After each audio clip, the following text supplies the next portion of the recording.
everybody in TV land. It's it's us again, Project Lab with Real Shade, and we're going to be talking about more movies this week. Specifically, a great movie that I chosen. It is eXistenZ. Yeah, he from chose it. 1999. Remember when the real good times were happening before the pandemic, before 9/11, before the war on terror? We had Jude Law and Willem Dafoe and that girl with the three girls name that I don't know. Jennifer Jason Lee. Yeah, This is your lady. pick? It was my pick, but I'm not great with the names. I'm only great with the movies, okay? You can do the names. To be fair, I only remember her name because it had Jason in it and that. That's a boy's name. Yeah. So yeah. I'll speak a little bit on the movie I think this week. I thought it was a really enjoyable. I haven't seen it in quite a while. It was probably one of my first movies that I've ever seen. I was like 12, 11. A lot to me. What? Yeah, I know, right? It explains my outlook on all my movies. It was one of those movies that I was like, how is this even a movie? Like, being 12 years old, you think adults are in movies, things make sense. I've seen movies before. Like, I used to go to my nan's house and watch, like, the Ten Commandments, and that was, like, 3 hours long from start to finish. You know what was going on. But eXistenZ kind of shot everything out of the water. And it was your guys' first time seeing it too? Mm-hmm. Yeah. Yeah? Yeah. So... Never even heard of it, to be honest. No, never ever heard of it before. You've never ever heard of it? No. Okay. And when you described it to me, my first thought was playtest, Black Mirror, Charlie Brooker. Yeah, I guess so. Like, it's not Black Mirror. I don't like to compare it to Black Mirror, to be honest with you. Yeah. I would not be surprised if Charlie Brooker got the inspiration for playtest from this. But this movie describes a lot of films that we see nowadays. This movie is kind of a pretense for Inception. That's a big one. Something like any sort of a gaming movie, really. Like, it did a gaming movie really well. It did the concepts of a gaming movie, like a movie about games, really well, without needing to know anything about games. True. Very true. Which I thought was really good. So, well, the script, see, I didn't know anything about it, but the descriptions I read about it, like, left me, like, when I read 6 or 7 descriptions about the movie, and when I watched the movie, like, the movie from the descriptions were nothing alike. Like, it gave such, I thought it was about game, right, obviously it's a game and movie. Kind of, yeah.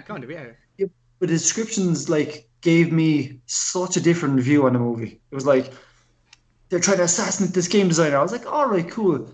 She designs games. None of the descriptions I had read were saying that the movie was taking place inside the game.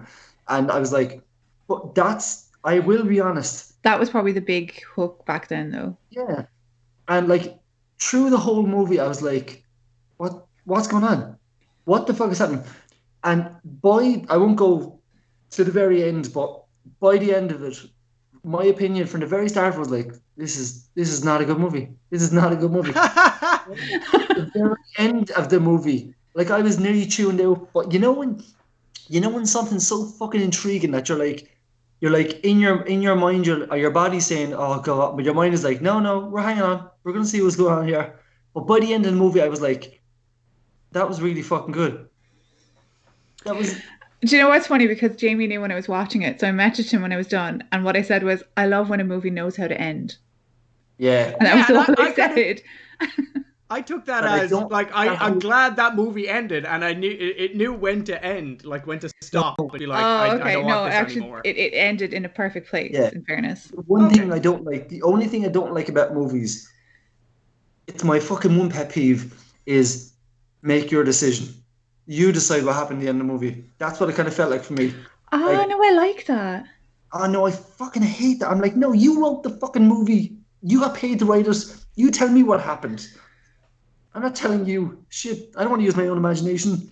Well, I didn't come here for this. this film actually explains a lot. Like, unlike Inception, where it's like, ooh, imagine what happens at the end. Like, there is that throwaway line at the end of this film where they're just like, are we still in the game? And I was like, okay, that's a fun line. But I loved it.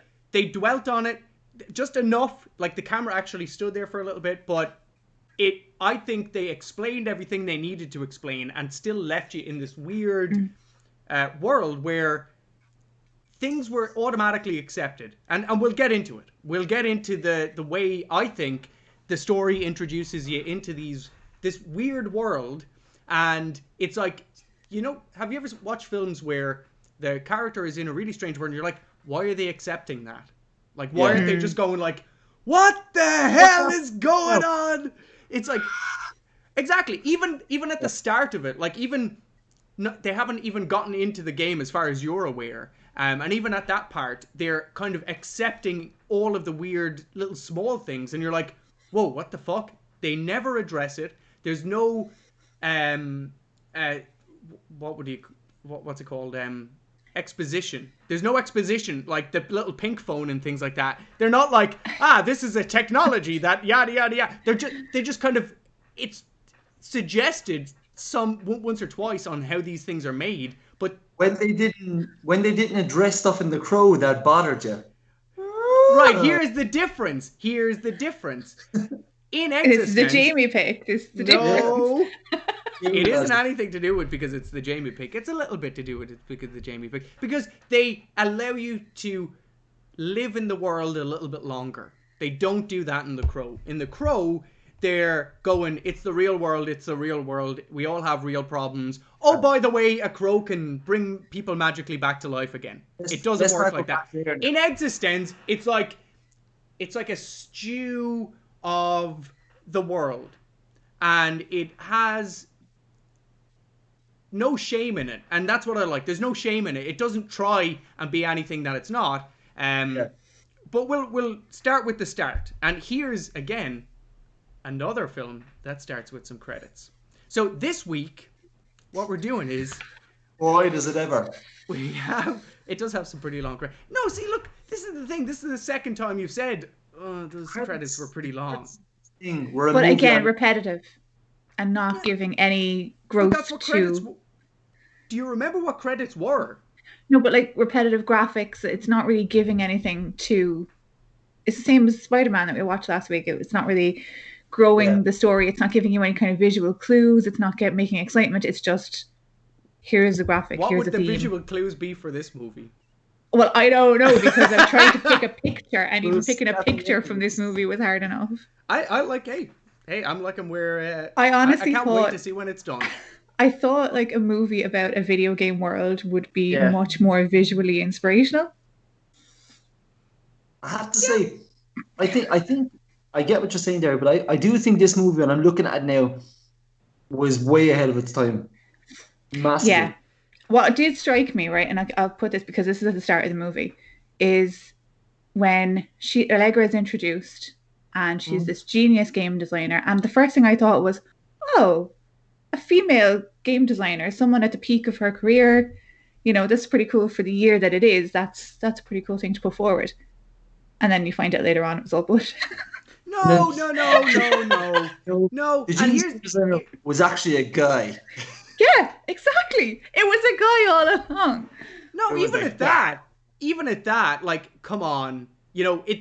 See, that's the thing. I feel like that, there's not enough women in films, and then you put them in a film and they die, and it's like, see, they're dead now. And it's like, do you not want them to get into any sort of hijinks or weird situations where you don't know what's going to happen? They could die, they could get replaced, they could not be the person that they originally started off as.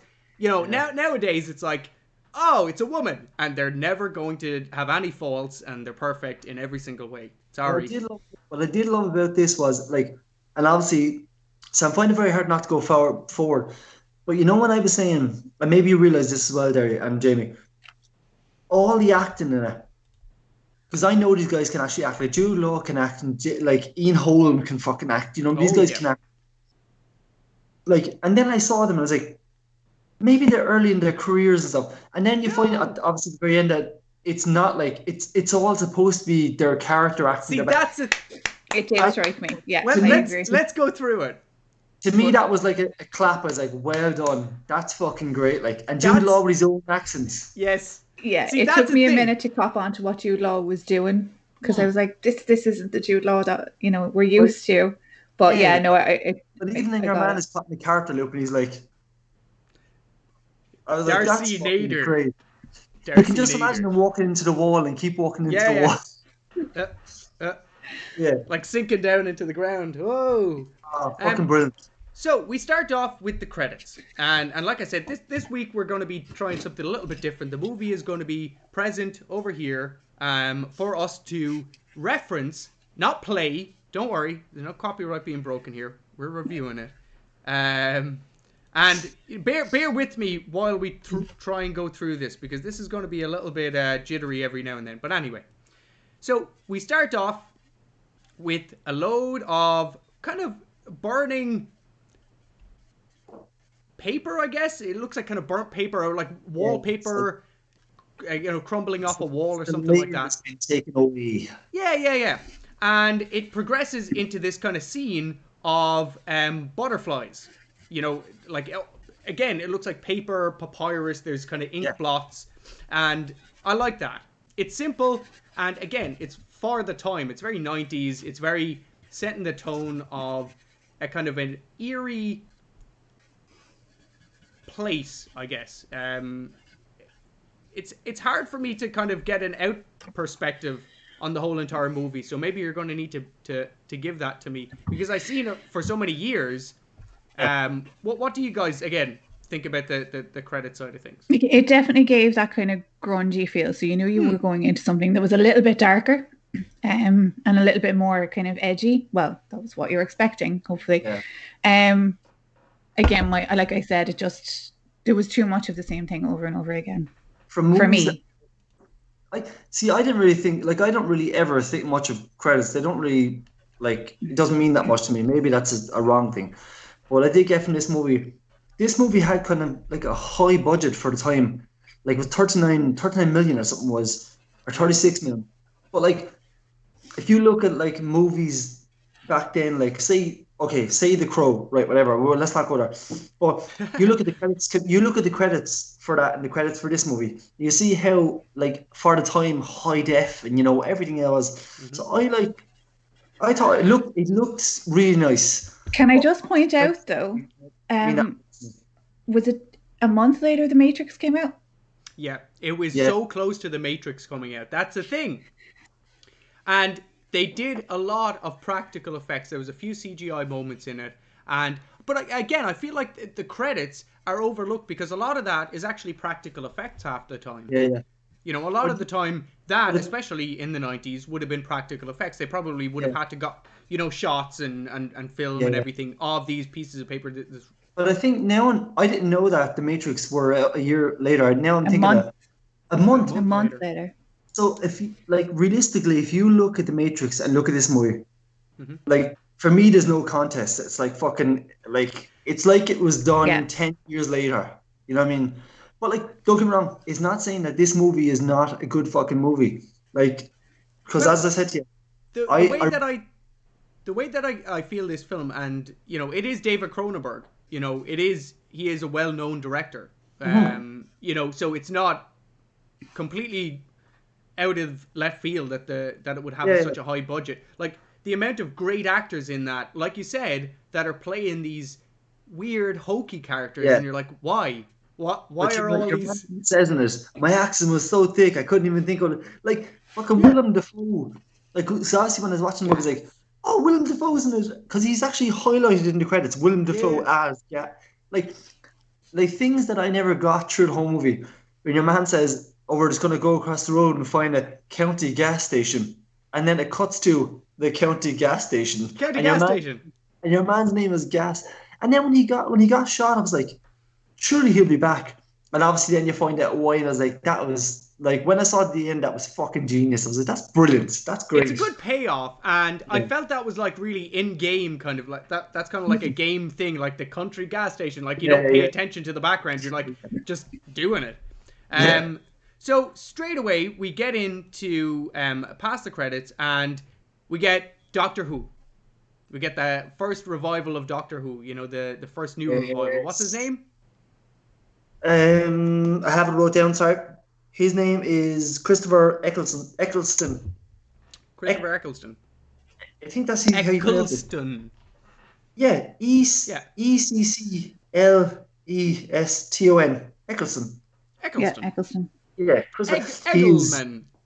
Eggleman. He's fucking like even for this couple of movies, he's fucking brilliant.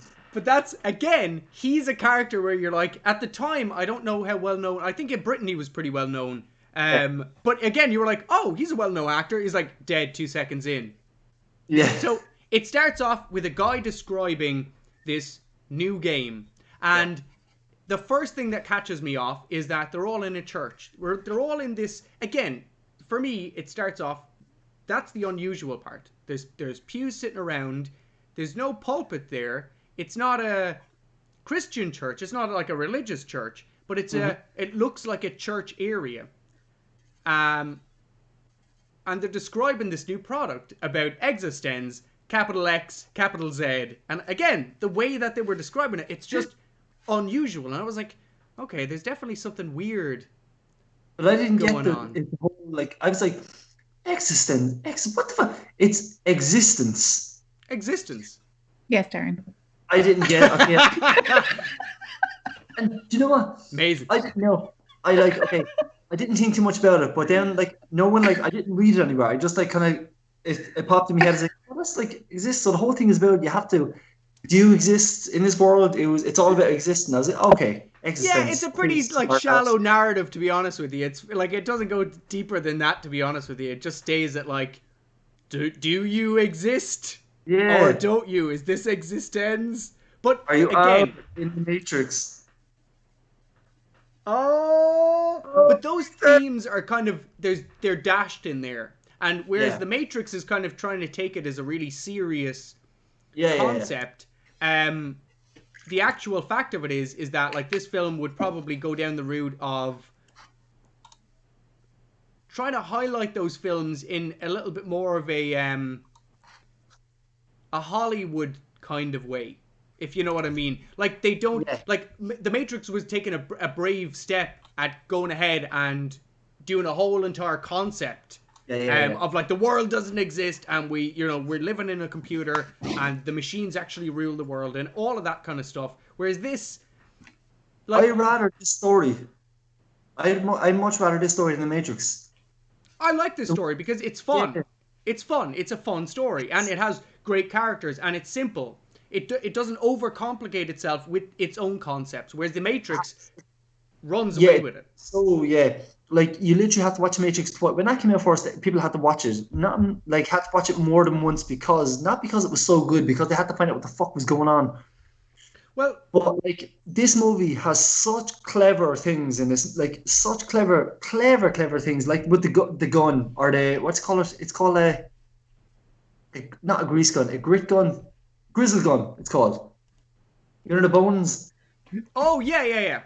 I love that. I thought that was fantastic. The art on that and everything. The way it was like clicking it in together, like eating the bit, like that's like. It's only a small detail, but that's fucking brilliant. I think Jude Law does a great job, and he's just the way that he was like, especially in that scene where he was just picking away at everything, and he was like, I want to stop, but I can't. He just played it so well. So we're in the kind of start. The Eccleston, Doctor Who, is explaining a little bit about everything. And we kind of get a little dash of all the characters at the moment.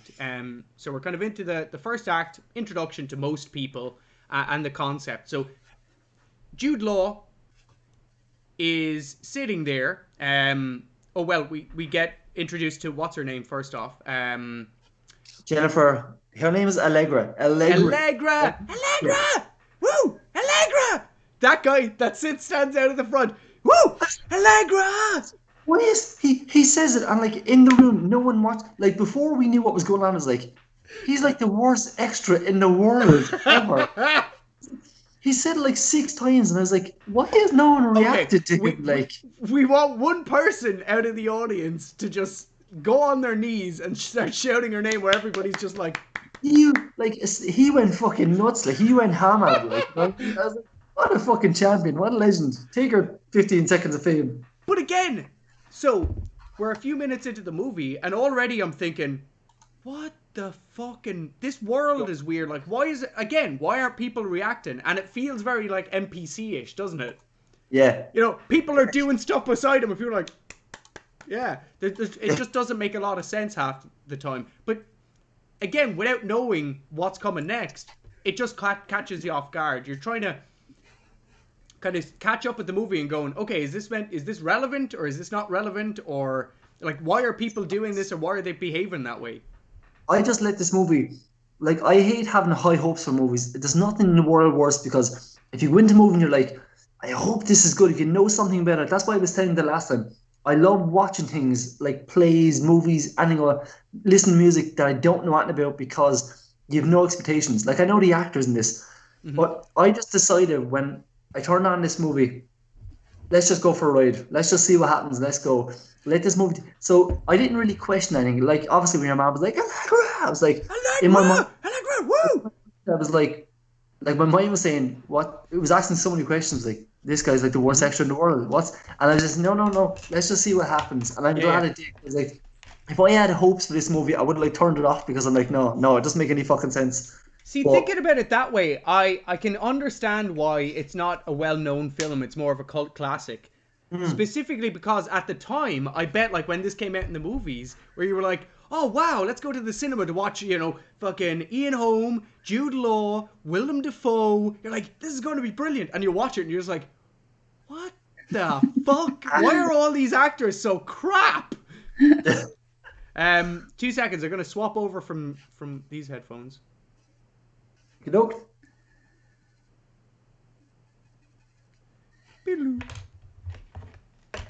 I'll go over to these chaps. Or these bad boys.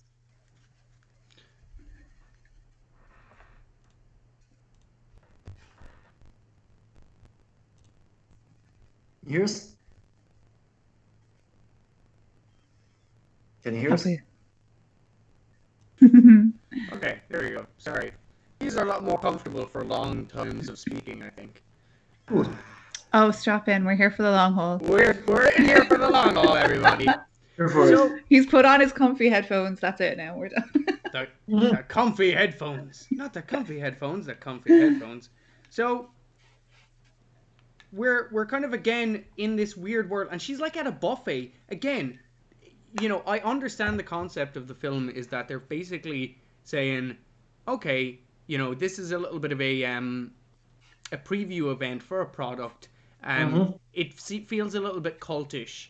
You know, you later learn it, they're like in the middle of the woods nowhere, and that to me kind of was a little bit disturbing. It was like, what? Where is why are they not in a city? If this is like $1 billion fucking games company, and she's like this grand designer, and she comes with armed bodyguards, it's like, it's in the middle of nowhere, and it feels a little bit like David Koreshi, you know, that kind of way, where it just feels like a bit, and it comes up a few times, that kind of messianic, that's it, idea, but again, this is what I like about it. They don't feel the need to have to go into that too much. It is what it is for the world that it's in, and it doesn't need to go that extra step, because it fleshes out everything so well in other areas, unlike The Crow, where it just kind of went, I like that, stick it in. Let's not bash The Crow, Jamie, here. Okay? Why do I have this need? Like, I watched The Crow, I was disappointed in my memories of it, but I still feel this need to defend it. Well, there you go. There you go. It's a horrible movie, and let's get over it. Don't bash a dead crow. Okay, so the one thing I irritate me about this movie, the one thing was the names, Jamie. I can't like. I thought the names were great. Yishkini Nerish and Ted Pikel. It's like And English. Right. what's that? Let's just Your let's Finnish It's just like and Irish. Simlish. Yeah, it's I think it sounds Russian. it's Ted Pikel. Ted Pikel. The only time I've heard Pikel is in Rick and Morty. Who's Pikel in Rick and Morty? Oh my god. Check out when this is over, check out Pikel, Rick and Morty. Okay. And like Ted Pikel, Allegra Geller. Your man's name is Curry Vinegar. Yeah, curry vinegar. Vinegar. Oh no. With a K. Oh wait, now don't you I thought the names, and again, that to me was Gas. just like, why? No. Yeah, actually, Gas's name was pretty much the only name. Christopher Eccleston, his character in the plane was called Seminar Leader. Seminar leader. See, there you go. Actually, is that in the credits? Seminar leader. Yeah, that was in IMDb. So yeah, well, okay, I'm trying to relate it back to like a sermon leader, but seminar leader. Anyway, the names were fun because again, they just brought you into this world. You're like, okay, Ted Pikel sounds a bit like an Eastern European name, but he has like a Canadian accent. I think it was more. I felt more like futuristic. Yeah, like it's that kind of futuristic names. It's kind of like multicultural, I guess. It doesn't really, where are you in the world? It feels like an American adaptation of a Russian book. That kind of a way. So we're still in the church. We're still in the church, and we kind of have a look at Ted Pikel, and he's there, and again, people are giving her, Allegra Geller a bit of a clap. Yay, bull bus. Everybody get up on there. She's having a bit of tea, and she explains that this is like going to blow your mind. This game is going to not a game, it's a whole different game system, she says. It's a different game system, and this is very appropriate. The PlayStation 5 and the Xbox have come out, so imagine getting your hands on one of these puppies. But you know what? They never actually tell you the name of the system. They don't tell you anything about really the system itself or the games, or are other technologies like this piece of technology. Is like, why is it a game system that's like this? And like normal cars are normal, but phones aren't. It breaks that kind of like barrier, like where you're thinking, what is real, what isn't real? So like I'm confused. So these pod nipple belly things, whatever the fuck they were. Oh, this is the guy. I have the guy up on the screen. You probably can't see him at the moment, but it's like the guy, Allegra, yeah, Allegra, and people are like like I have to say, so like, because I'm confused. So are the pod things real? Those? Yes. Right. So at the at the end when you have the headpiece and the finger thing. No, don't go to that in the app, because if we start talking about that, we haven't even gotten into the pulsating fucking. So questions. Okay, I love how you they have to ease into that. this. Oh fucking hell, ladies! Just imagine I'm putting a buyer port in you. So I like the anime, like the way that they constructed that. I'm gonna call it a console. The eXistenZ console. I mean, yeah, it's pretty much what it is, isn't it? It's like a games console. A pod. Yeah, a pod. Yeah. I like nice thing, isn't it? It's a pod. I like the way that they.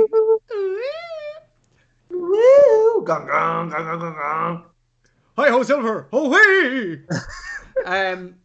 The way that I imagine that they did it was they got this kind of silicone skin and put it over this like little Scalextrics like moving part thing that just gyrates or whatever. Like if you took that off, it would just be springs and gears. But I love. It's probably just like a little ping pong ball on a robot arm. Yeah, like something crappy. But the way that they flick it, like they flick the nipple thing on it, and it goes. It's so instantly sexual. Oh, a very sexual film, isn't it? Yeah. Like, but without being overtly sexual either. And the same with religion. No, it's so there, but it's not. This movie, there's sexuality in movies, and this went so fucking parpa. This almost borderline porno with this fucking movie. I'm sorry.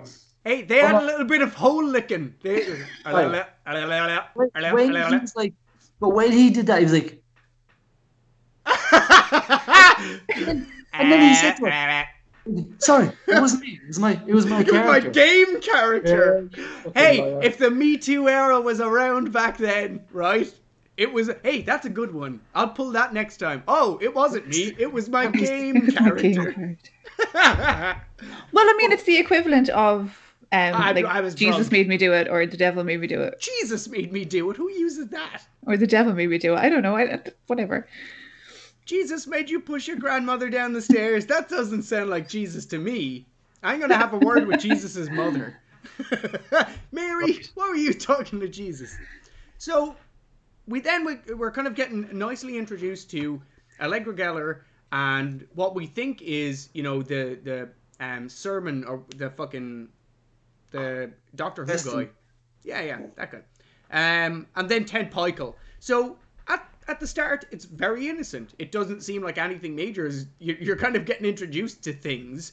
It starts off really nicely, and it doesn't show the pod straight away. It does this nice trick where it kind of shows a pod, and then it shows like these strings coming around onto people, like these umbilical cords, basically. Yeah. And the reveal of the pod is done really nicely. Let me see if I can actually aim on it. So, everybody's like, okay, who wants to come up and be fucking stuck in the back with this umbilical cord? Hopefully they wash those things, like, between uses. Yeah, like, do you get, like, alternate dimension AIDS or something with that kind of stuff? Well, she does, kind of, actually. Yeah, she does. She gets a little bit of AIDS. You absolutely missed a trick to make a virus pun. We're not talking about that shit on this podcast, okay? No virus talk on this podcast. Computer viruses. Oh, yeah. Nerd. You always got to work blue. So you're better than that. Everybody wants to volunteer themselves, and all the random no-face, no-talking people get picked. All the normies get picked to sit there, and sadly, they don't come out of it pretty well. When that's happening, we get Ted Pikel, and this little nerdy guy comes in, and he's kind of holding this little satchel. Noel Dichter. Right, and Chris LeMench, his name is. Chris LeMench. Yeah. Very nice, I like his name. That's actually less sense than... That sounds like a name that should be in this. Really. Yeah. So he takes his ID, and then there's a fucking awesome effect that happens here when he scans it, and it kind of raises out of the card itself, like it's like a holographic effect. But they have these letters or like symbols down at the bottom, and they're like alien symbols. They kind of look very foreign symbol, like very weird. They're not any Cyrillic or anything like that. And again, that's another indication that you're in this weird alternate dimension, or you're not in the future, because there's nothing to indicate anything of the future necessarily. Like the cars that they get in, they're all petrol cars. Yeah. Like they still have fast food joints. They still have like crappy places. Very well they hit it. Like obviously it didn't give you any fucking indication from the start of what was going on. It didn't give you a year. It didn't give you a location really. Everybody's accent was off. Like there was the ski resort that had no snow, and this looks like a really bad movie. No. But if you think about it, like they talked about climate change a little bit in it, but not enough to be like, oh, look at all the horrible things. There's no snow left, and it's hot out, and there's genetic monsters running around the place. They don't talk about it. And obviously, why they don't talk about it is because it's all a game. But that's not the point. You as the viewer are thinking, okay, why aren't they referencing any of this? And you as the viewer nowadays, hopefully, are thinking, thankfully, they're not ramming this down my throat. They're trying to make a point in some sort of way, but they're not going, here's the point of it. Don't forget this point. Which I feel is the downfall of a lot of movies. Even back then, a lot of kind of preachy movies, it doesn't do that, and it still has a little bit of a point to make, again, in a very shallow way. like Derry said earlier on, you know, it doesn't dive into religious aspects. It kind of skims the surface enough to in the nice parts. It gives you the main parts, and then it leaves you asking the questions for the bigger parts. I think it does that throughout the movie with a lot of different subjects, like you were saying about climate change and everything. It kind of skims over the top and doesn't shove anything down your throat, like except by a port. It leaves you ask questions. Shove something in your back. Yeah, it leaves you asking questions, but with a very straightforward story. And I will explain the story because it is confusing a little bit. But it's very straightforward once you kind of, because there's the bit in the middle where they're fucking going place and you're like, why are they here again? Yeah, and that took me a few views to grasp that, why they were in places and why they had come back. But we're still in the church. So we're still in the church. The guy's like, oh yeah, I wanted to bring my console or my pod, and this pod is like this solid. You know what it looks like? Something from like Stargate. You know, it's actually like a flesh colored Atari. It's like a curved kind of a thing. But it's like years ago they had like it was like a fucking arcade, the top of an arcade, wood grain, that kind of a thing. Yeah. Well, I always wondered, you know, when she was sitting there, you know, starting, she had like the boot with her. I thought it was a boot skate that was shown first. Yeah. I was like, is that the console? Is that what the fuck they're talking about? I was like, that's a pretty shitty fucking console. Did you notice that's the same material that the actual console is made out of? So again, it's these small little things that you don't necessarily need to pick up on, and they're there as nice little bits. What I like about it is that they introduce you see what the current modern console is, like the pod, and it's like this gloopy thing, and you're like, wow, how futuristic. And then they introduce a retro version of that in the same scene, basically, and it looks old. Yeah. It looks like a retro version of, you know, this kind of gloopy pod. And again, we don't even know what the fucking thing does or is or, you know, have any kind of grasp on the item. But it really easily conveys to us in that little bit with that little piece of fucking silicone rubbery stuff that it's a kind of, it looks retro. And that's pretty awesome. I like that part. The guy is like, oh, you doing a weapons sweep? And Ted Peichel is like, no, you know, it's more for recording devices, you know, marketing, and you know how it is. So again, it doesn't seem like it's an urgent situation. They're basically letting any Tom, Dick, and Harry in. And then he sits up at the front, like scooting in next to the Elvira! Allegra!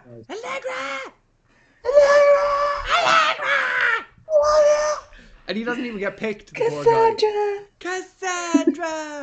So, yeah, so we all then see the pods, and the pods are pretty awesome. Let me see if I can get it. There we go. So the pod looks like a little console with two nipples on it, and then it has this like... It doesn't look like a console. I don't know where you're getting this console. It's just kind of like that size, and it's like, you know, it looks like his flat bottom. Deformed, like it looks like a person that got its arms and head chopped off and just I love it. Oh my god, that's exactly the sound it would make. We'll make a console out of you. And then next gen. Well, I mean, like the fact that like she's to turn it on, she goes, yeah, and then it just starts to go. And that is the point where I started to feel uncomfortable. Let's see if I can play a little bit of it moving. Oh, look at this. Well, I probably don't get a bit of it moving there. But ultimately, it does this little squidgy little thing, nipple pluck. And I like the way it activates. And again, it looks like a console because it has like this controller wire coming out of it. You know, at first glance, you look at it and go, what the fuck? You know, again, like you said, you think that boot thing, that skate thing is maybe, it's either skates or it's the console itself or whatever the hell they're talking about. I just thought she was like a quirky you know, this is something she just carries with her. You know what I mean? She's like Yeah. a fucking. I didn't want, but like I like the fact that what it was eventually. Then they showed. So she turns on the console after everybody gets plugged in. And She does. She gets everybody's turned on, alright. everybody she kind of reassures everybody. She's just like, don't worry, it'll be okay. Now I can only imagine how confusing it was when Jude Law and her were in there just together. There was like fucking 15 people there. They're all like tripping balls. They don't know what the hell is happening. Imagine all of those people running around in that world doing whatever the hell they want. It would be like Fortnite. Yeah, it actually, yeah. It's a multiplayer game. So that's all good, and you think, okay, well, we're going on a little bit of a experience here. I'm gonna put a little bit of the nipple. Oh, there we go, and yeah, it starts kind of pulsing and squidging in the center. It looks a little bit sexual. A little bit. A little bit, and then the rest of the pods start to do a bit of a mush in. And again, it's just weird. It's fucking. What were you thinking at this point? Because I genuinely, I think that was done very well. Again, if it was done today, they'd probably fucking CGI the shit out of it. But what was your theory? What was your feeling at that point? Why am I watching this film? When I started watching that, like none of my family were here. The whole start of this movie. I told you not to watch it with children. Told you. You did pre-warn me, but I didn't think, you know. I didn't when think. I started talking about game designer and assassins trying to kill her, I didn't think this is what I was going to show nipple. And then, my daughter came out here, and all of a sudden then, this thing comes out, and she's like, what's that? I was like, I don't know, it's some sort of... I was trying to explain to her. And all of a sudden then, she flicks the nipple, and it starts moving. And then she starts... It's not even that it starts moving. It's that she starts going... I'm like, right, how do we turn this off right now? She does have a little bit of an enjoyment of it. And, you know, there's nothing wrong with enjoying games. She goes a little bit too far. We kind of realize, in fairness, they are plugged directly into this thing. You know, so you can only imagine that there's a little bit of a feeling wriggling through you. Ooh. Yeah. What that reminds me of, you know, the umbilical cord, the Goa'uld. The Goa'uld in Stargate. You know that? Oh yeah, that lizardy thing. The head of it kind of points in. Yeah. So at this point, you think, okay, these people are all. There's going to be some sort of a game sequence here. You know, I'm going to be rushing into something, but no. The guy is betrayed. Now, Ted Pikel is obsessed with her and a little bit talking about her. The guy that came in, what's his name? Noel Dichter, reaches inside his silicone pod and replica pod and takes out one of the best looking guns that I've ever seen. It's like this bone gun that has no place in that universe again, like whatsoever. It's like, how many minutes are we in? We're about 8 minutes in, let's say 3 minutes credits. That's about 5 minutes into the movie. You've seen this weird pod thing. You're in this kind of a church area, and people scanning IDs. Yeah. And now you're getting this bone gun. It's a gristle gun. A gristle gun. I like it. I've never known the name of it. See, that's the thing. Because it comes out of the gristle that he's eating. Yeah. I never knew fish had gristle. No, neither did I. But even the fucking teeth thing, just fucking weird. Bullets for teeth and I don't know. Fucking. So that's how he sneaks the gun in, obviously, because there's no metal in it, which I think is really good as well. It's not like there was a plan set up. You see him like coming into the church and getting the teeth ready and looking around, and no, it's just assume that it's kind of made of bone. It's explained really well. It's all sticky. She gets a shot Doctor Who gets shot after Allegra Geller. She shot in the shoulder. She gets a bit in the shoulder. Yes, he gets shot. Demoness Allegra Geller. I thought he had like a little bit of a Scottish accent going on there for a bit. So yeah, this Demoness Allegra Geller was like an ongoing theme through the whole entire film. More so towards the middle and end. Like they don't really refer to it again for a bit, and then it comes back again. Yeah. When your man shoots the tooth into Allegra Geller, shoots Doctor Who in the chest, he gets absolutely blown to bits by those two bodyguards. Like, they just absolutely crucify him. But they, on the ground, they like shoot him with like 95 bullets. They're like, die! Your one looks pretty good, I have to say. In the red dress, it was like she took it from like on side of her, on her calf. Yeah, that was like, Merle. Her name was Merle in the show. Puts her dress across and she's like, Beep! It reminds me kind of like a Resident Evil, like X-Files, like a Gillian Anderson kind of character. Yeah. But again, those two characters are never explained really. Like they're again, why do they have guns? She's literally a game designer, but she has like armed bodyguards there for some apparent reason. Yeah, it's So things are fucking serious for game designers back then. Fuck me, man. Yeah. But then, so what's next then? So your man says to Ted Pike, I can't get over that name, Ted Pikel. So yeah, you gotta get her out of here. And your man says, like, really for no apparent reason, it goes into slow motion where he's like, looks at the gun and he looks up. And he goes then. It's like a really gaming fucking thing. It's, oh God. I feel like they have a few gaming tropes like that in it. Mm-hmm. Yeah. It's like the first, like nobody in their right fucking mind, the first time they watch this is why it's so good, because nobody in their right mind would ever think this movie is what it actually is. There's no way you'd look at it. You know, with some movies you'd be like, oh, they're actually really inside the game, or like you would have never fucking you would just think this is a really bad B movie. I like the way you keep defending it, being like, but like you'd never guess because it's so shit. But like, you'd never guess it because it's so badly done. But the reason they kept my attention and the reason they won me back, like after the whole movie, I was like, after it was all said and done. But I was glad.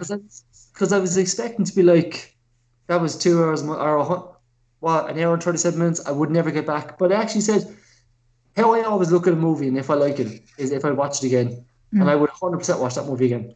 Knowing that it is a game, I think it gives a little bit more to it. And believe me, once you watch it back, there's a lot more going on. There's a lot more kind of Easter egg things going on in the background. It's fun. So yeah, it really does. It's worth a rewatch, and that's what I like about it so much, because like if you said to someone that didn't get The Matrix the first time around, it's like you need to watch it again. They're like, wow, that's like, I'll need to have a sit down and watch that. But this one, it just seems like there's not a lot of complication to it. You're not thinking, fucking hell, I have to go in with a mental preparation for it. It's just, okay, well, I'll give it a watch again. There's some fun parts in it. I like that part with Willem Dafoe, especially that part. I liked his little bit in it. I thought that was fantastic as gas. But it's a rewatchable film, absolutely. Yeah. So, but I still think that when Willem Dafoe was on screen, as bad as he was supposed to be acting, I was like, in my head, I was like, he's a good actor. Why is he not, like, what's going on right now? Like, he's better than this. And then he's better than this. He's better than this movie. You find out why. Go on. I say now, I will have to defend the movie a little bit. I liked their acting in it, okay? And maybe it's because I like to see them play bit roles, because that's all they were. They were just bit parts. In the whole entire film, it was about Jude Law and your man Jason. Yeah. They were the main characters. Everybody else was a bit part. Your man Jason. What's her name? Jennifer Jason Leigh. That's it, Jason. I feel like they're the only two characters in it, and everybody else is literally playing a bit part, even though at the time they were probably, well, Willem Dafoe was certainly more well known than Jude Law, I think, at that time. Oh, massively. Of course he was, yeah. And this film made me want to watch AI.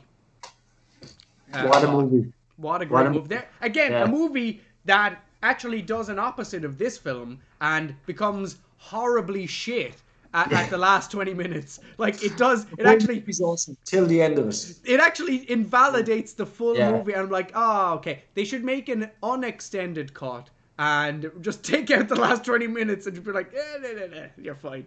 So this day is Jude Law is after grabbing Jason, your man, Allegra. But you know what's worse? When you even see how, like, because you have to watch it again. Because when he's like, we have to go, and he pulls her, and obviously they thought they were finished shooting the scene. Because when she was coming down, he went to grab her, and she pulled away from him. So get off! But it didn't look like they were finished filming that scene, and it was like the lads. She just kind of pulled away from him. It was like she was going off to her trailer or something. Oh right, yeah. It's like scene, done, cut. And they obviously ran a little. But you know what's worse? I didn't even question when he pulled out that pink squishy phone thing. Right. I was like, what? Okay, this is a new phone for that era. I was like, is that new Nokia back fucking then? What the fuck is going on? So this is when you get this kind of, right, here's where it feels like a kind of an Outer Limits, more so than Twilight Zone. This is like an Outer Limits episode where things are weird and they only have 40 minutes to explain so much, but they just put weird things in it. And it's like, oh, it's a weird world. Whereas this is kind of a long form film and they put weird things in it that they explain, and you have to be kind of listening to get the explanation, but that still doesn't explain anything, you know, and I like that. You know, they put this bit where he has this pink phone, and it's just like, right, number one, how do you use that thing? Number two, who is calling you on that thing? Number three, how are you gonna, like, he puts it up to his ear, and what I like, there's a nipple on the top, obviously, like, that's to answer it, so it has, like, you can look into it and talk about that one little phone. You just have to, like, let things go in this movie. You just have to watch it and just, like, appreciate for what it is. Like, I think if you start poking holes in this movie...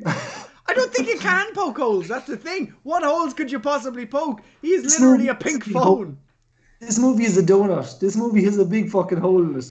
It's called The Movie. What I like about it is the backdrop where they're driving. It's obvious that it's all, but it's all fake. But again, it's like that thing until you get to the end. You're like, okay. But I thought that's like it only for me. It only added to like they really had before I learned how much of a budget. It's like they really had no budget.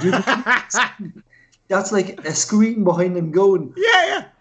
He was acting like, it's just what like, when I saw the end of it, I'm glad. I was like, okay, it made so much sense. You know, everything you're like, all the stuff I was like, it's so bad. The whole movie's so bad. Even the bits I liked they were done so good, but it was so fucking bad. And the end, I was like, thumbs up, guys. You got me. Well, you got me. Well, what I like about this part is because it does look really crap. The background looks really crap or whatever, and they have this discussion in the car about like why don't you have a gun, and she throws away the phone because that's how they can track them. But you see the phone. Honest, that wasn't the phone. That was a fucking dildo. That was a fucking. Sorry, I gotta call my sex shop. Yeah, that was there's no way. They didn't even try to hide that was what it was. Like, it's like, looked like a little bit of one of those like pocket fuckers. I'm just sorry, I'm really stressed out here. Let me just finish myself off. This movie, I wouldn't. You're driving this movie. But when she throws it out the window, you see it in the background. That's what I did like. Very clever. That was cool. It's like a glowworm. Yeah. So, but that's the thing. It's like they obviously had the budget to put that in there, but in shitty stock footage of them driving down a country road.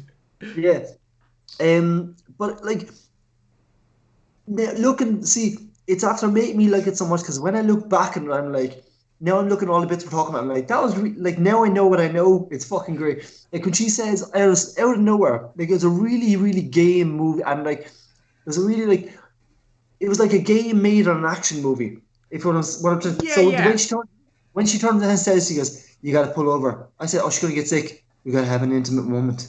I was like, We've got to are they have an just going to have intimate like sex out of moment. nowhere? Because I was waiting for that to happen, and I was like, and then all of a sudden when he started digging out the thing, it like came back to the whole okay, they're really running away, and I was like, so then when he popped the fucking tooth out of her, like It's a tooth. her shoulder, I was Did like, someone bite you? but even yeah, someone might use a tooth. But even the bit where she pulled down the top of her shoulder, you That was see the cool. blood. Yeah, you see the blood coming down. I was like, that's really like I was like in my own head at that stage. I was like, some of the effects are really fucking good in this. Why can't the whole movie just be fucking good? All And the apprentices come in on like their off day and do some of the work, and they're like, "Oh my god, you've ruined half the film. Have to fix it. Put in the little pink bit phone yeah, when they're driving down. Quickly fix the stock footage." give that guy a dildo. So I think we lost Derry for a minute, but I'm sure she'll be back. She's like frozen at the minute. Oh, she's frozen. She's She's frozen. like, So they do a little bit of driving, and there's a little bit of a sexual um, roll tent, again. sexual road again. Hmm. Going down the sexual road again. So Is this a they ski shop? they do. Oh yeah, that's a little pink phone there. Boop. So no, it's not the ski shop yet. So they pop out, and God, that scene is long. Yeah, so they hop out at the side of the road on in the forest. So the weird thing is again, I've kind of always thought it was really strange. Why are they in the middle of the woods? Like, what kind of a place is it that they're like all these factories? Like throughout the whole entire film, they're talking about like all the factories. They're in the middle of the woods. It's like there's Chinese restaurants in the middle of the woods. In the woods. I love that. That's you're getting nourish. So yeah, I like the way it's all done in the woods, and that kind of to me was a little bit gamey. In the 90s when they had to have like invisible walls, so instead they just put up loads of trees, and it was just like a wall of like a texture of a tree. Like that's like they get in the exactly. Like they get in the car and they drive, and it's just like painted roads going along the signs or whatever. Yeah, exactly. Like it's a painted continent off in the distance. So again, it's one of those when you watch it again, if you're like, okay, like if you have that little bit of understanding for it, because again, you can see that they probably put in the effort, but until you see it another 2 or 3 times, you probably don't get it fully. So after the bit where your man digs a tooth out and then discovers that the ammo is like a bridge in someone's mouth with a load of teeth on it. It becomes a little bit of one of like a thriller, like a horror thrillery kind of film. It changes a little bit, and it did. Yeah, and I like that. So the gun, the model on the gun, looks like something out of Doom. It looks like a special edition gun. I am so surprised that they don't actually have like, the way they do in a lot of video games where they do like a special edition gun or like a golden gun or whatever. It's like the gun from eXistenZ, like the Gristle gun. That would be like a Fallout. Like why isn't that in Fallout or something? Oh, we're back. Hey, Derry. Yeah. She back again. Oh, I there's her have to say hand. though, like, because I didn't know what I like when I first saw the Gristle gun. I was like, it's like just a lot of bones. What the fuck? But Yeah. I love the fact that they made it like for some reason teeth shooting out of it and stuff. Like it's so weird, but not shit weird. It's fucking cool weird. It's Mm-hmm. fucking deadly. It suits the whole movie. And again, it's one of those things like, why is it like that? Why is the world like that? Yeah. They have all these advancements, like with these pods and these telephones, but then they're still driving these petrol cars Oh and have yeah. these weird bone guns, and people can construct them. Because No, it's a game yet. They don't know it's a game.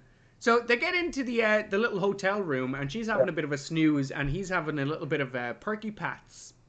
Perky pats. Her, like, even the names of the fucking food, Perky Pats, like, it's just, You know, it oh. is all very unusual. Like the whole bag is blue, and again, I just like the look of the film. Like everything seems a little bit off. But it was done, obviously done that on purpose. Like, that's what I like about it, because Mhm. when I'm watching it, first of all, I'm like, this is just awful. They tried to get off-brand food. They just, Yes, now what I know, but I'm like, that's fucking genius. exactly. It's all off-brand, uh, fast food. Yeah, but you Everything know, looks a little bit off. You're like, why? Why? Like they're obviously paying good money to get these actors. yeah, Everything, like the set is done so poorly. yeah. But like movies nowadays don't have. I don't remember the last time I had a movie that had any rewatchability, and like No. this movie has rewatchability. But I don't think the movies nowadays have the balls to No, but undershoot their own. Well, to be honest with you, again, this film didn't do very well in the box office, no, as far as I'm aware. but But realistic, like they took a to chance with a lot of this stuff. They really yeah, did. it's very rare now for me. Like I would watch a lot of movies now, but it's very rare for me to watch a movie. Like movies are not movies nowadays. If that makes any sense. Movies are all like every fucking movie, even if it's not a CGI movie, it's fucking filled with CGI. And there's no Hmm. practical effects gone out the fucking window. There's like you'll never see another Goonies again. You'll never No. see fucking like when I want to see it, Yeah. like that movie, as much as I love the story, because the story is the book, that movie was just CGI'd. The worst part about that movie was CGI. Hmm. He If they was did practical effects, like I only seen the first version, like the first part, and if they did like, practical effects, which they could have easily done for 90% of it. yeah, but the CGI, like, it destroyed Bill Skarsgård's performance. His performance in that sewer when he's talking to Georgie, Yeah, yeah. his acting is fucking spectacular. I love And the then voice. fighting the fucking that's I was so disappointed when I saw it. I was like, that is CGI to shit, and it's fucking awful. I'm gonna get another beer. Derry, Yeah. take over speaking. Hi, I'm back. Ladies and gentlemen, um, sorry, you you were okay? saying like CGI and stuff like that. Yeah, like Like, um, like, don't get me I think wrong. a lot of movies now, like Jamie was saying, they don't tend to want to put in too many like things that you have to think about. They don't want people to Yeah. think.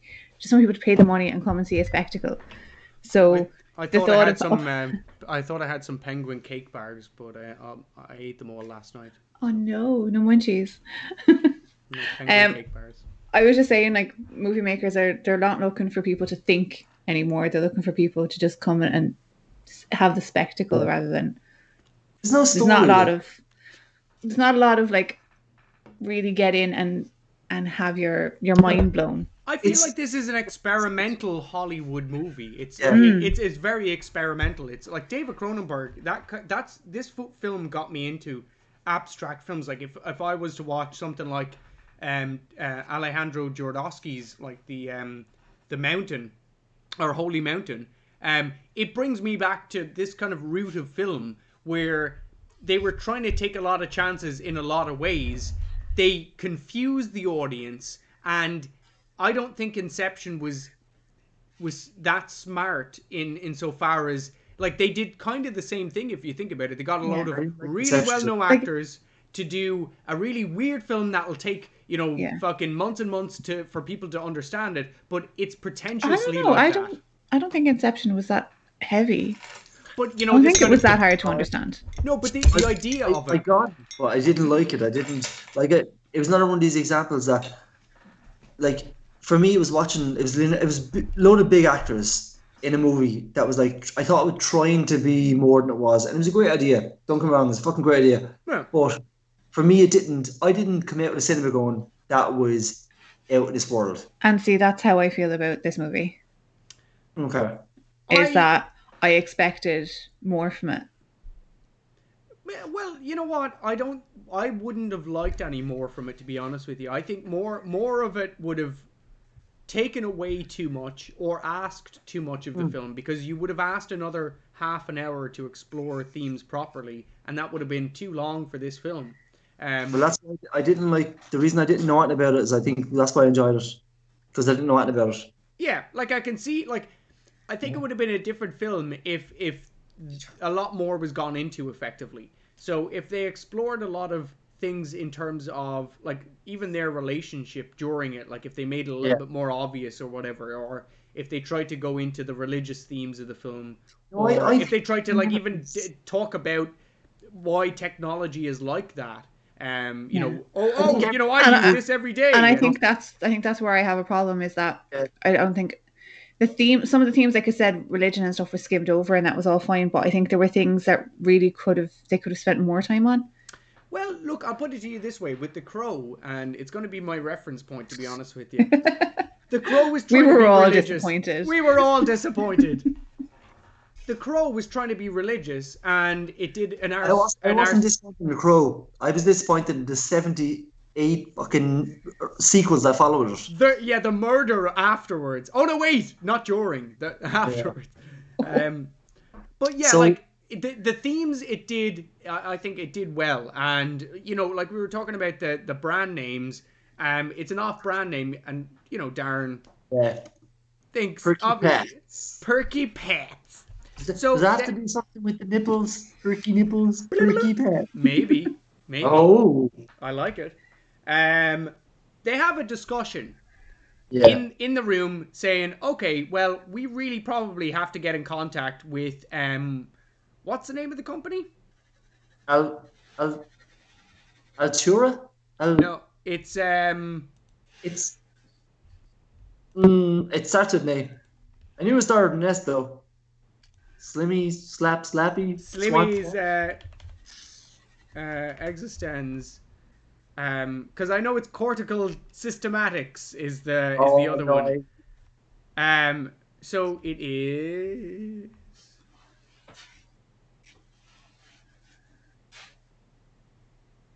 Allegra. I can't remember the name of the company, but it's it'll you know who you are. Yeah, that company. Whatever, because the name is. It's not like Pilgrimage. That's the company inside the company. There was companies inside the companies, and I just like, right, I'm not even going to remember these names. I don't even know this company anymore. So they are on the run now for some reason, and you're like, people want to kill Allegra Geller because why? They don't know. That was true. They don't know. I was like... Antenna research. It's antenna research, by the way. That's good, man. But at the end, I was like, near the end, I was like, they've never explained why they're trying to kill her. They explain it. Because it's the realists against the non-realists, basically. I know now, but I was like, through that, I was like, what are they not telling me? Is there something I'm missing? I was like, I'm going to have to watch this whole movie again. The way that they do it is they explain it in 3 parts in the world that they are in now, in the game, and then in the game. And and then outside of the game, where they may still be in the game. So it's kind of one of those things where that's the running theme. It's reality versus surrealism, or reality versus non-reality, whatever it is. Allegra Geller's eXistenZ. So they say, okay, we're going to probably have to go on the run, but I don't know anybody to go to. You know, there's probably nobody we can escape to. I'm only like a marketing. He really plays to like I'm nobody. Exactly. But she's like, but I like the fact that she thinks in the game that he's like, you're my security guard. You're supposed. He's like, no, I'm not. No, I'm just like a marketing engineer or marketing. What does he call himself? She calls him or something. PR nerd. A PR nerd. A PR nerd. It's like, good woman there. Thank you. So like, he's basically there to learn about marketing and learn how the business works. He doesn't even have a bioport installed. What a loser! I always call him a virgin. So she's like, because the whole talk about she wanted to like break him in and all this. I was like, what's very going on? much so. very huge undertones of that. Thank God I wasn't just like a dirty pervert and like I was like, no, this is all, and like the fact that he hadn't bent over the chair, it was just all sexual. Come on. The whole movie was a very sexual movie. I loved it. Yeah, it was. DJ shot of Willem Dafoe in the back, like he just like fell onto the chair as if I was like, imagine, but and then it was like his legs wouldn't work, and I was crying out laughing. I can't feel my legs. I was like, so was that a black gun? It comes with its own epidural. Once you go back, you never go back. Ba-bam. So the discussion that they have, basically, the reason for her wanting to get him into the game effectively. So he's like, oh, we got to find somebody to escape to. And she's like, okay, my game has been through a whole emotional roller coaster. It looks like it's a person. Well, it kind of is. Like, it's a biological entity almost. It's made of parts of animals, genetically modified animals. Fucking weird.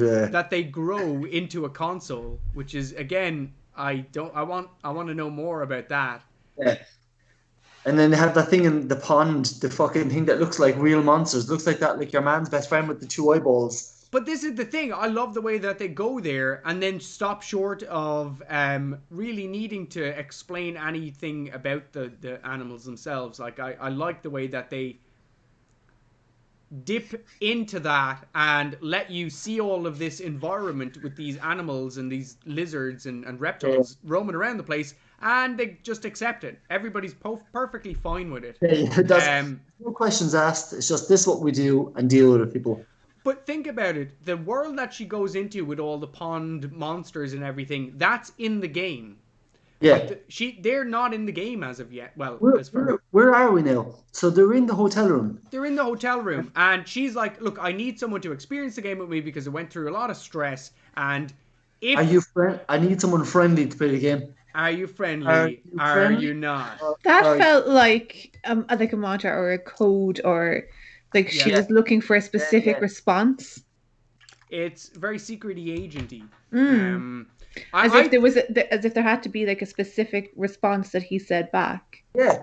I felt it was like that George W. Bush, you're either with the terrorists or you're with us. You know, that kind of way. I'd be like, if she ever said that to me, like, I'm with myself, bitch. Slap her and take the console.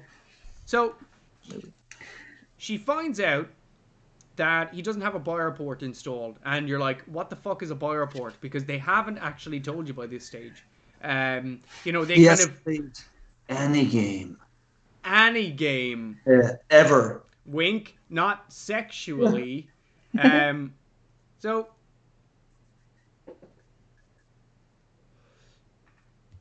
where would you get an illegal buyer port installed at this time of night? 12 o'clock. I guess you go to your local country gas station. The local country gas station. Literally a local country gas station. Bam! Enter. Cutscene. Yes. Slam. Gas. Willem Dafoe. And I love his little bit in this, to be honest with you. He lives alone in the middle of the woods in this country gas station. And he has a bit of an aneurysm when he finds out that it's Allegra Geller. So again, you're struck by this, like, it's like a Steve Jobs kind of a thing, you know, or like a Michael Jackson, and maybe that's even better. Probably. But again, I think that's a point where religion is brought into it. Again, he's very much deifying her and worshipping her. Yeah. And it's one of those kind of like, he takes this little thing out, like she's trying to coerce him into advising where the nearest bioport installation location can be found. And he's like, I wouldn't know nothing about that, little lady. Why was he asking me about that? Oh, I think you know. And then he goes, he does that thing with his eye, like he does like... And then he like pulls a picture out of his wallet. And I'm like, carry that shit around with you. So I was thinking, like, did he... Well, later on he explains that he's heard about her being on the run from people around the village or people around the countryside. It's like, who know, the the village, fuck is there? Who lives in this place that's coming over and telling people these things? Like it's all around the village. So again, 5 million. So you reveal that, okay, he's in love with Allegra Geller, and he's willing to install this illegal bioport into Ted Pikel. He goes on this little bit of a rant about the game he likes to play, Art God. And it's obvious, like, to me, it sounds like it's, have you ever played Black and White? Where you're like a hand... Yes. And you control these big monsters. It sounds like one of those, like The Sims or something. Yeah. And he goes, Art God. It's like, God, the mechanic. Get it? And he kept on playing this, like, stupid joke. So I was like, is he playing himself off to be, like, a complete idiot? He's not doing it very well, because maybe it's because it's Willem Dafoe. I'm like, he doesn't come off as an idiot. He comes off as, like... Crazy. Yeah, a little bit mental. It's like, okay.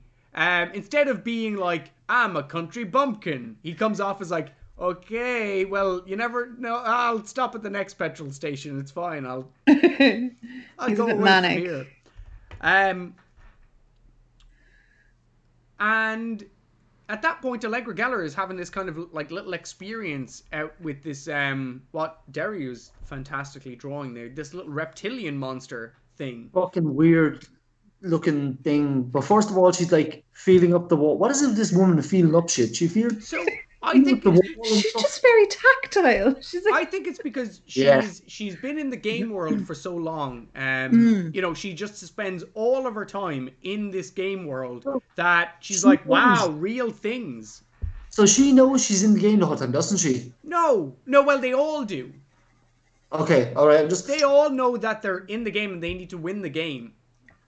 Okay, because I was wondering what the fuck, because it was like... It's like a capture the flag, or like the last man standing, basically. It's like Battle Royale. It's like fucking... Among Us, like where you have to find out who the imposter is, mixed in with like CSGO and like 4 games turned into one, like a little bit of an RPG going on there. Silent Hill. Because she like picks up, it's just awful acting. She picks up the little rock and throws it, and all of a sudden that comes out and... No, I like that kind of... She's... looks really innocent, and she's kind of not used to this world that she's living in at the minute. You know, and before knowing that she knows that she's in a game, it just feels like, okay, she's lived in a game, like, as a game designer, in that moment, she's a game designer, and she only lives in this world of games. So she's experiencing real life for the first time, you know, that kind of an idea. And then she sees the little monstery thing and she pokes it. And then we have probably one of the best comical scenes in the whole entire film with Gas. He puts on new overalls and he's like, he takes it. So you don't want to miss with the stud finder. And he goes, oh no. And he basically makes him stand in such an awkward way for the stud finder, like presses him in the back. Beep, beep, beep, beep. I didn't expect that to hurt. Yeah, he goes, I expect that to hurt. This might hurt a little. It's like, I don't expect that to hurt. And then he takes out this big fuck off gun and he goes, that's the thing I expect to hurt. But what I like about it again is they have all of this weird technology, and yet they have these weird phone things. They have like mobile phones. Yeah. So they have like wrenches and gun things to like stick a port into your back. That's a big mechanical, like hydraulic gun.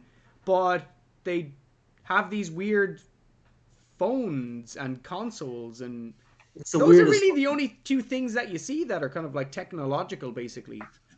The phones and the console-y things. The pods. Yeah.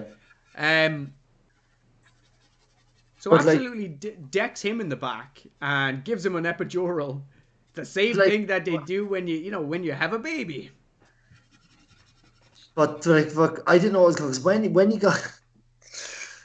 when he got, let's just say drilled in the back, drilled in the back. Well, like when he fell on the fucking thing and when he was trying to move over, I was like, "What's up? Why is he acting like that?" And then all of a sudden, they explained you'll obviously lose feeling in your legs. I was like, "It isn't making it any better. The conversation they're having is not making it any fucking better." But then situations just take a fucking left turn. Well, again, I like the way that it kind of goes to a part where he's effectively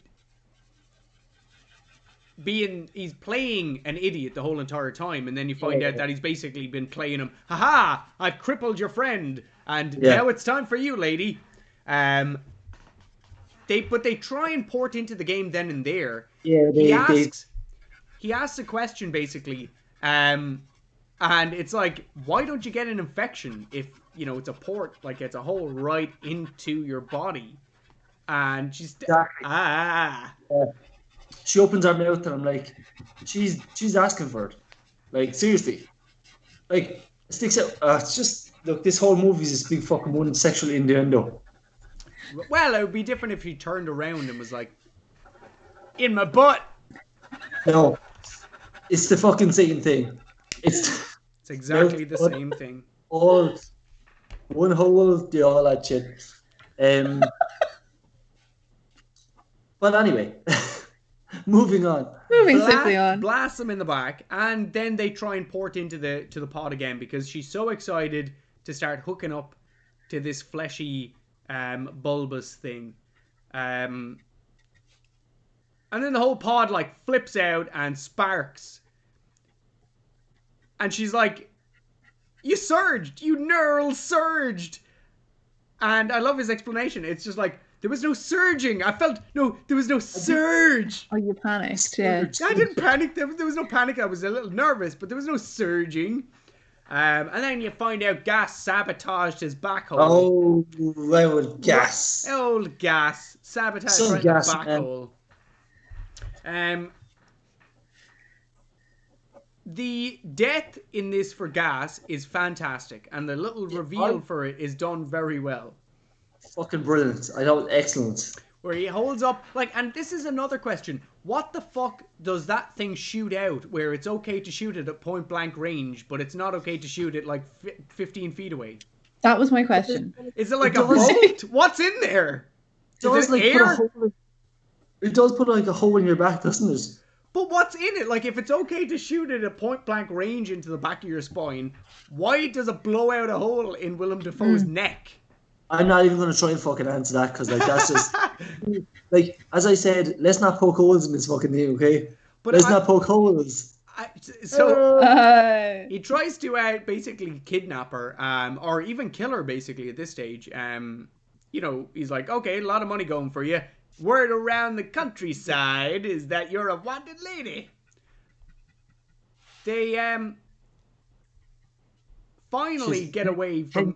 Kill someone? Can you guess? Can you really? And then as if she knows him. And then he's like, "I love your script. I want to be in the. I love that line. I love that line. That's such a touching script. I want to be a part of it." And then, bam, in the neck. Oh, that's such a good line. Again, I don't understand. He gets shot in the neck. He didn't blow out his neck. He just.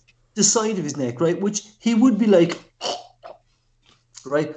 And again, when your man gets shot in the face in the Chinese restaurant, he's like, looking at them. And he's still like, he gets shot. What's with the fucking weird killings? It's not like, surely he would be holding his neck if he got, you know what I mean? This is what I like about the killings, is that they're not like dead center. They're not like in the throat. They're like at the side of the neck, or where he kills the Chinese waiter. It's like in the side of the face. Blows off the side of his cheek and everything. Holy shit! Like, as gruesome as possible. When Gas is lying on the ground, when he is like half a thing blown out of his neck, he's like, oh my god, I think he's dead. And it's like, oh my god. So it's at this point where I start thinking, okay, like, again, I can only imagine that people seeing this for the first time are thinking, okay, this can't be as bad as it looks. There's some great lines in it, and I think that the great lines and great acting keep up the kind of false pretense that it's a kind of B film. You know, it's a crappy film with like bad backdrops. Like some of the sets in it are fantastic.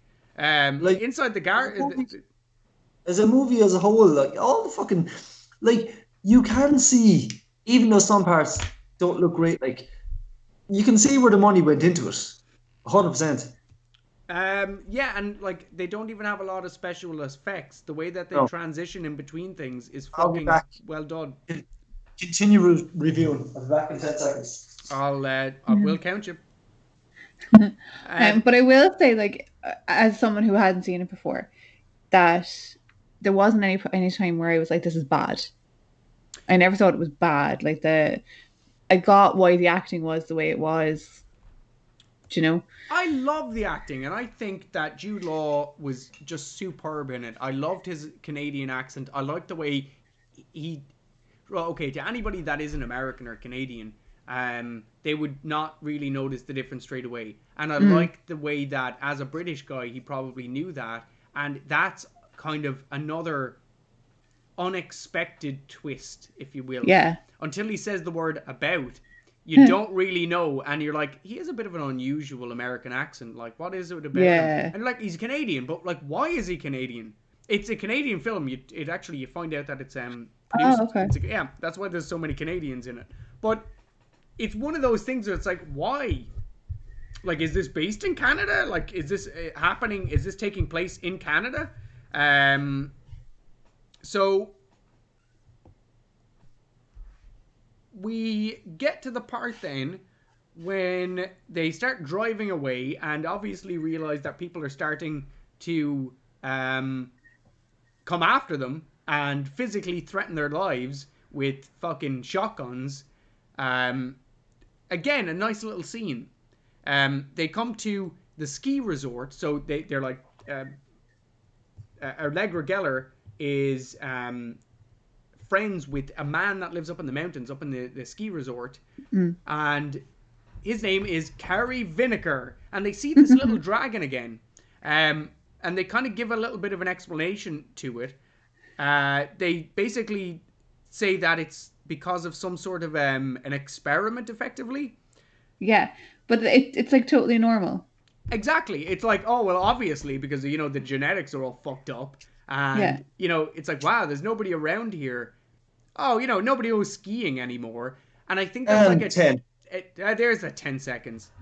I like the way that they kind of reference the fact that they have like this genetic pollution of the natural ecosystem, and also this kind of climate change thing going on where it's like a twofold. Nobody goes skiing anymore, as in everybody just uses pods nowadays. Like, you just have a game to do that. And also, there's no fucking snow. It's all Greenland now. Yeah, it's the fucking weirdest thing ever. It's all forest.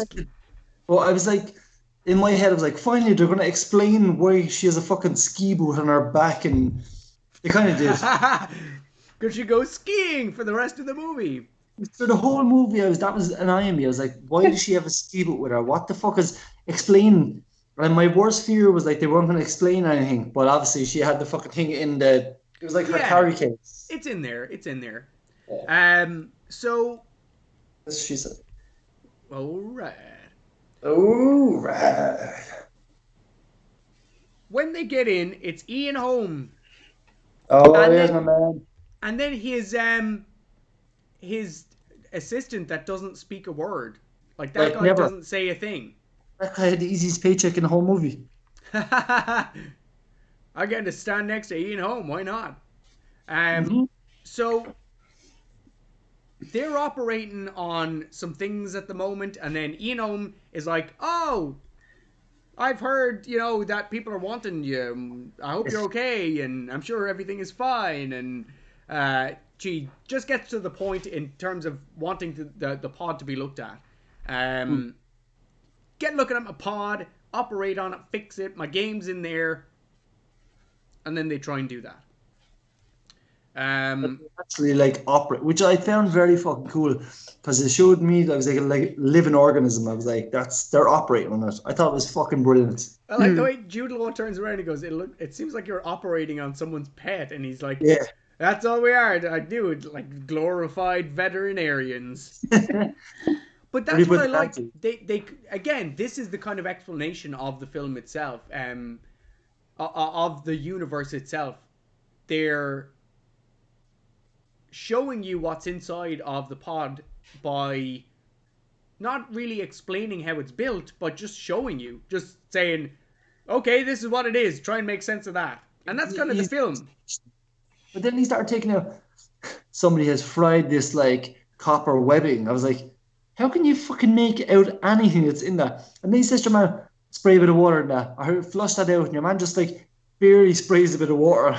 A little pool of water Little shows up in the spritz, little What's spritz happening of right now? he takes out this little gallbladdery thing as well. This like little pit. Copper webbing. Where do you put the batteries? Really, And he gives it a laugh to himself. Yeah. You are the battery, and I really enjoyed that kind of little bit of explanation of how the thing works itself. Like there's no electricity. So what kind of a world are they living in where there's like these things that are powered by the human body, and all we're doing is gaming on them and maybe taking the odd call or two. Yet they need nipples. You know? They do. But why not? Like that's completely believable. That's believable. I was ready to believe it.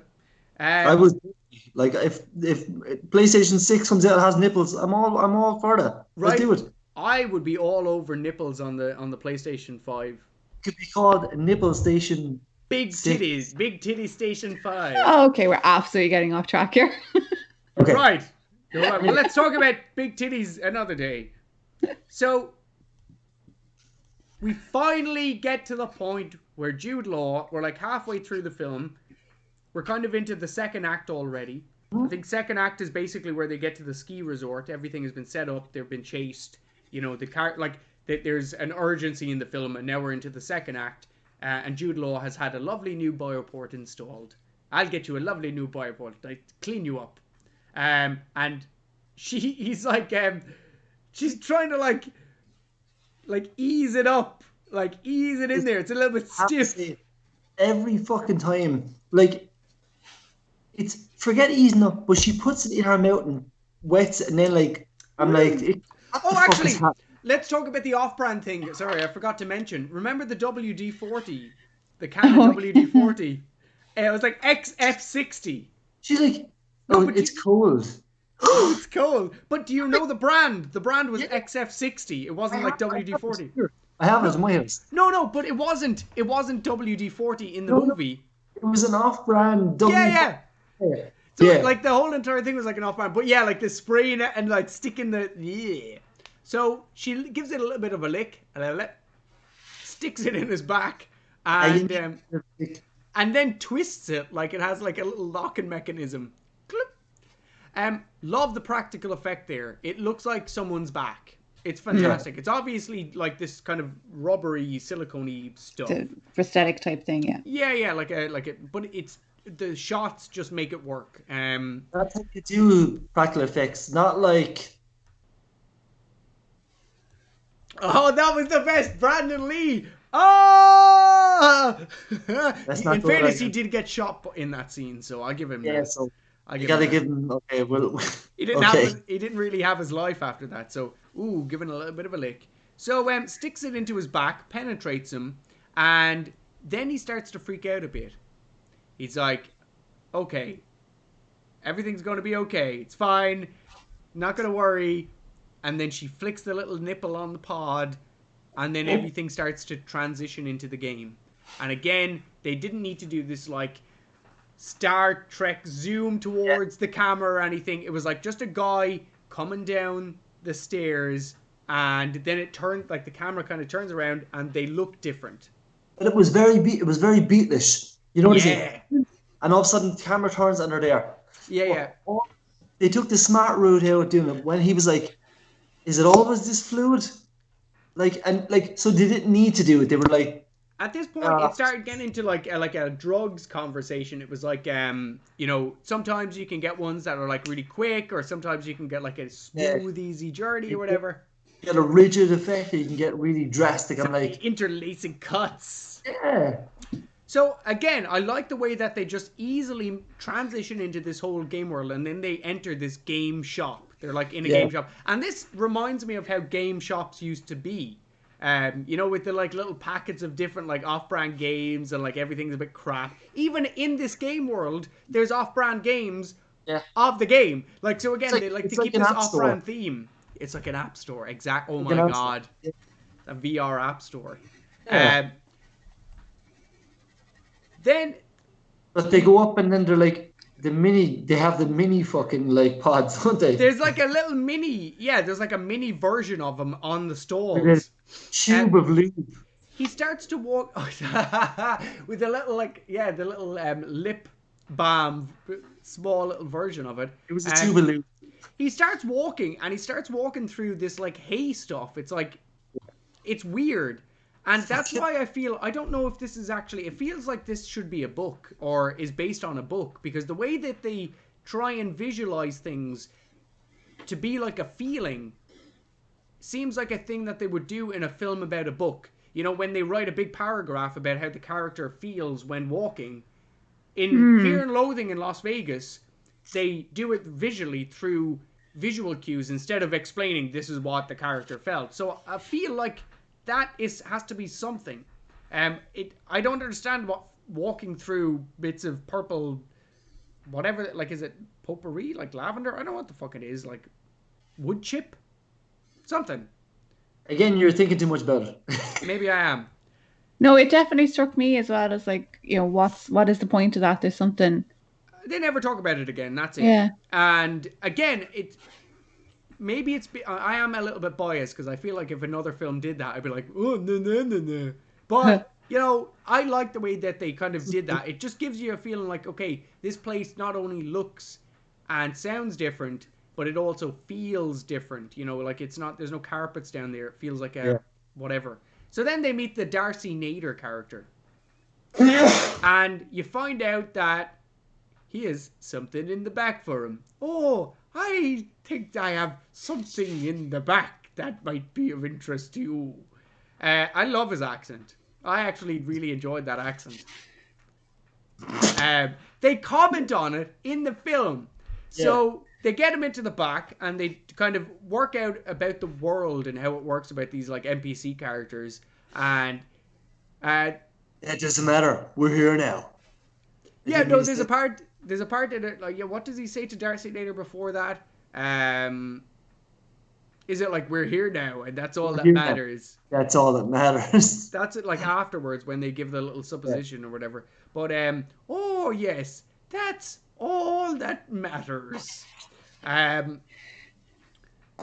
He walks out after explaining that they need to use the little pod, the little mini pod, to get to where they need to go. That'll explain everything you need to know.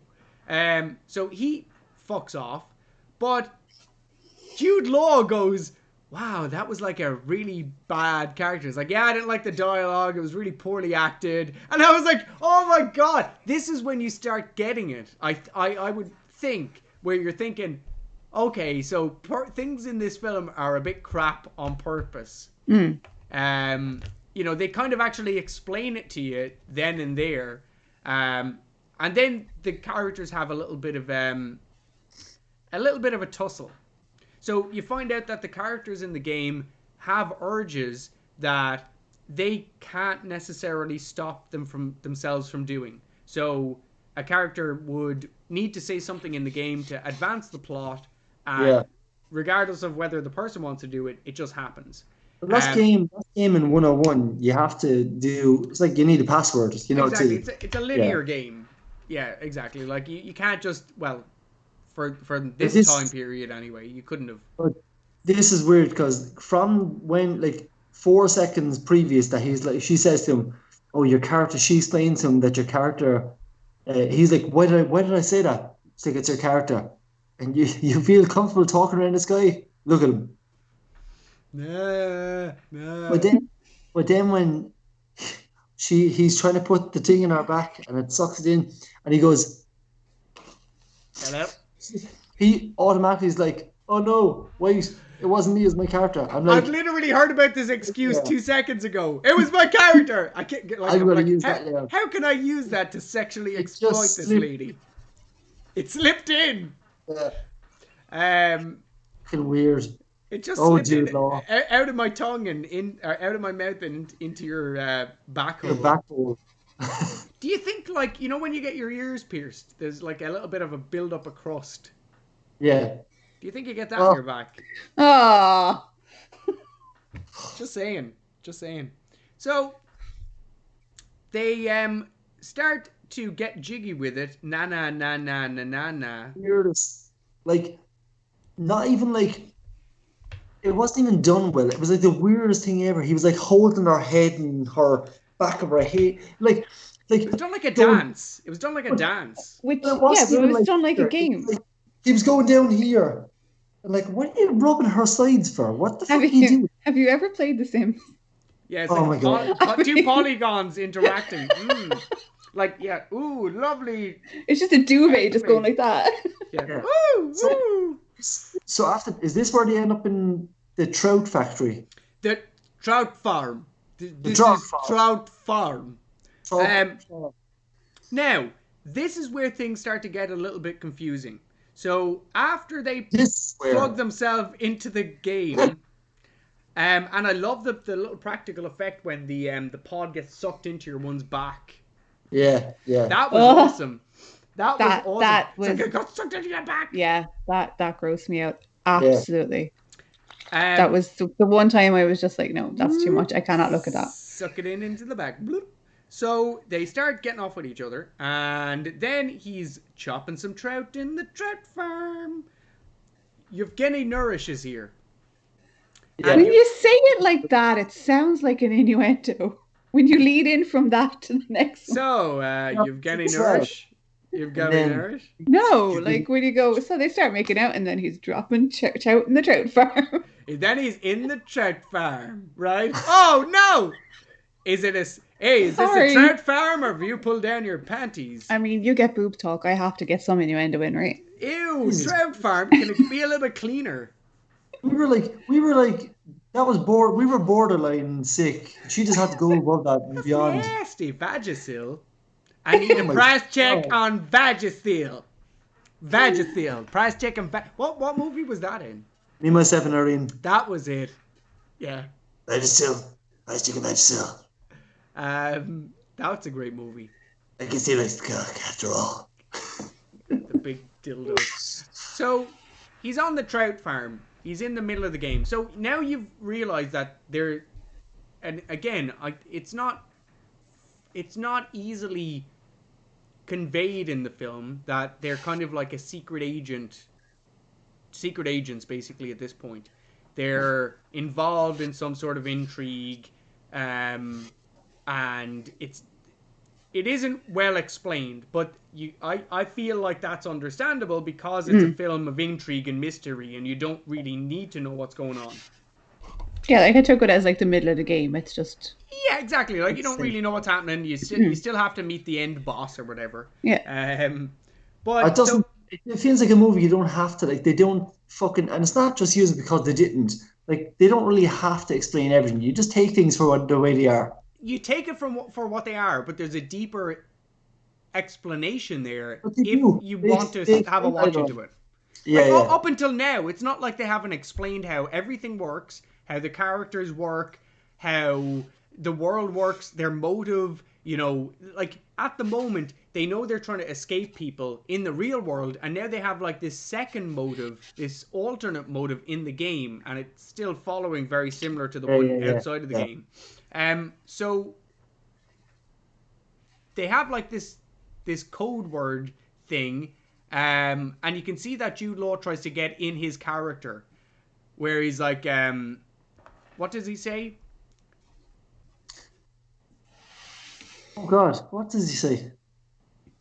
You seem to know what you're doing. Is that the line you're thinking about? You seem to know what you're doing. And he goes, yeah, I was trained by the very best. No, what straight. does he say first? I'm having a hard time. I was like, I'm having a hard time doing it as well, or Yeah, yeah. realizing it as well. He's talking cutting up the fucking frogs and whatever they were. The fucking Great effect. It yeah, reminded me like a Jim Henson kind of, those rubbery like frogs or whatever. yeah. But yeah, you seem to know what you're doing. I've been The trained trade are the best. very bit. So and then he recommends that he goes, and I recommend that you go have lunch at the Chinese restaurant in the In middle the of the woods. woods. I'm like, okay, Chinese restaurant in the woods. of course, And then he tells him to order the it's special. special.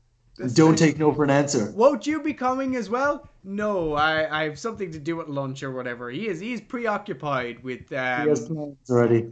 I already have plans for lunch. Can't be eating Chinese restaurant all the time. Yeah. He marks the bag, that little brown paper, with LA. And again, you're thinking, what? What is that? Los Angeles? Or is this some other kind of coding? Again, I like it's a little drop hint. Doesn't really need to mean anything, but I like the way they done it. He goes ahead and tries to find Allegra, and then you can see a load of other people working on this trout farm. Yevgeny Nourish explains a little bit why it was called a trout farm, because they used to breed trout there, and then they now breed genetically modified reptiles for components, but then they realized how tasty that these genetically modified reptiles were, so they opened up a restaurant to eat them. So that's lovely. And also they used to make weapons. Yeah, well, why not? Why not? Multi-use. Hey, recycling, okay? Recycling, yeah. You should be absolutely. recycling. So he meets Allegra, and then she does a bit of a game thing. So I think that's her trying to get back into character. When she goes, Ashton. What did he ask you? Like, what did he tell you? He told me. He told me where to eat lunch. Where to eat lunch, yeah. He told me where to eat lunch. So they go to the Chinese restaurant, and it's a load of people just walking in the middle of the woods.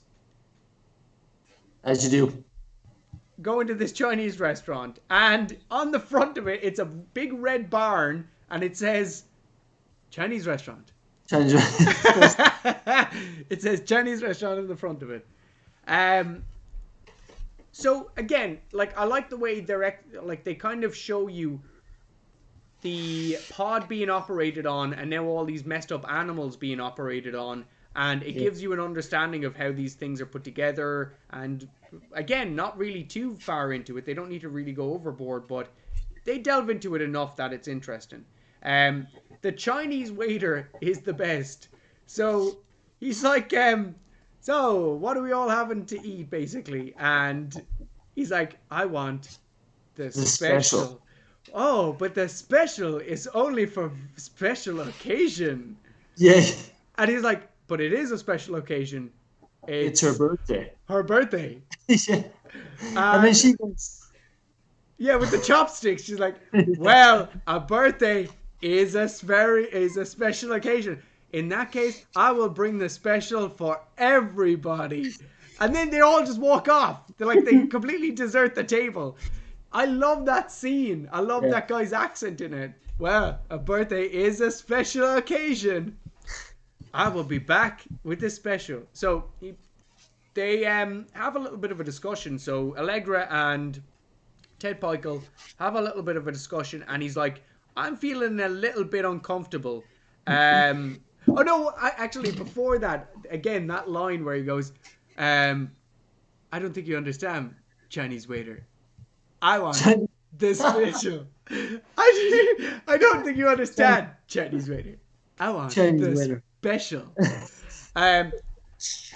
So he starts freaking out a little bit. He's like, okay, I feel a little bit vulnerable. I don't know what's happening with my real body. I don't know what's happening if we're hungry, if we're in danger. How do we know?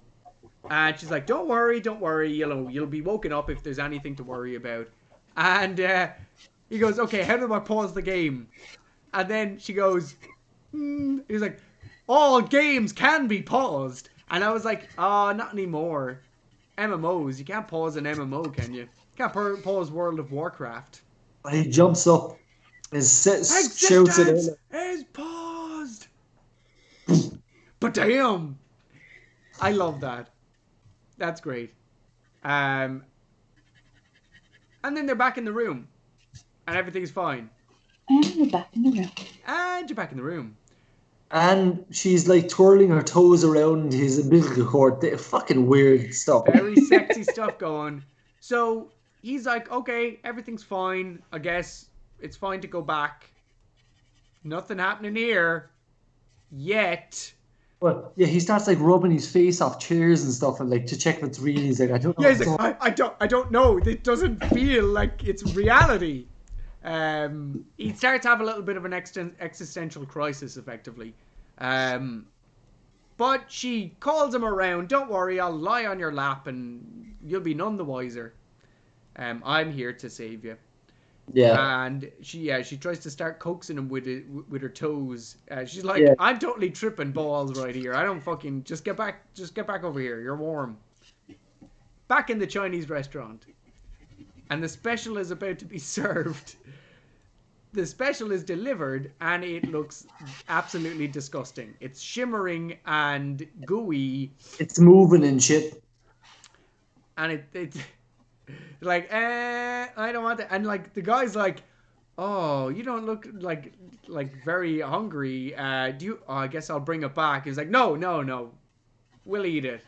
We'll eat it, yeah. Jude Law starts noshing down on the full plate of whatever the fuck reptilian shit is going on in there, and like sucking like into the bones and everything. I'm like, you disgusting fucker. Like, snapping it together, and again, this gun comes into it, and it's like, why has the gun come into the game? Like, is like reality bleeding over effectively, as far as they're concerned, into this other game?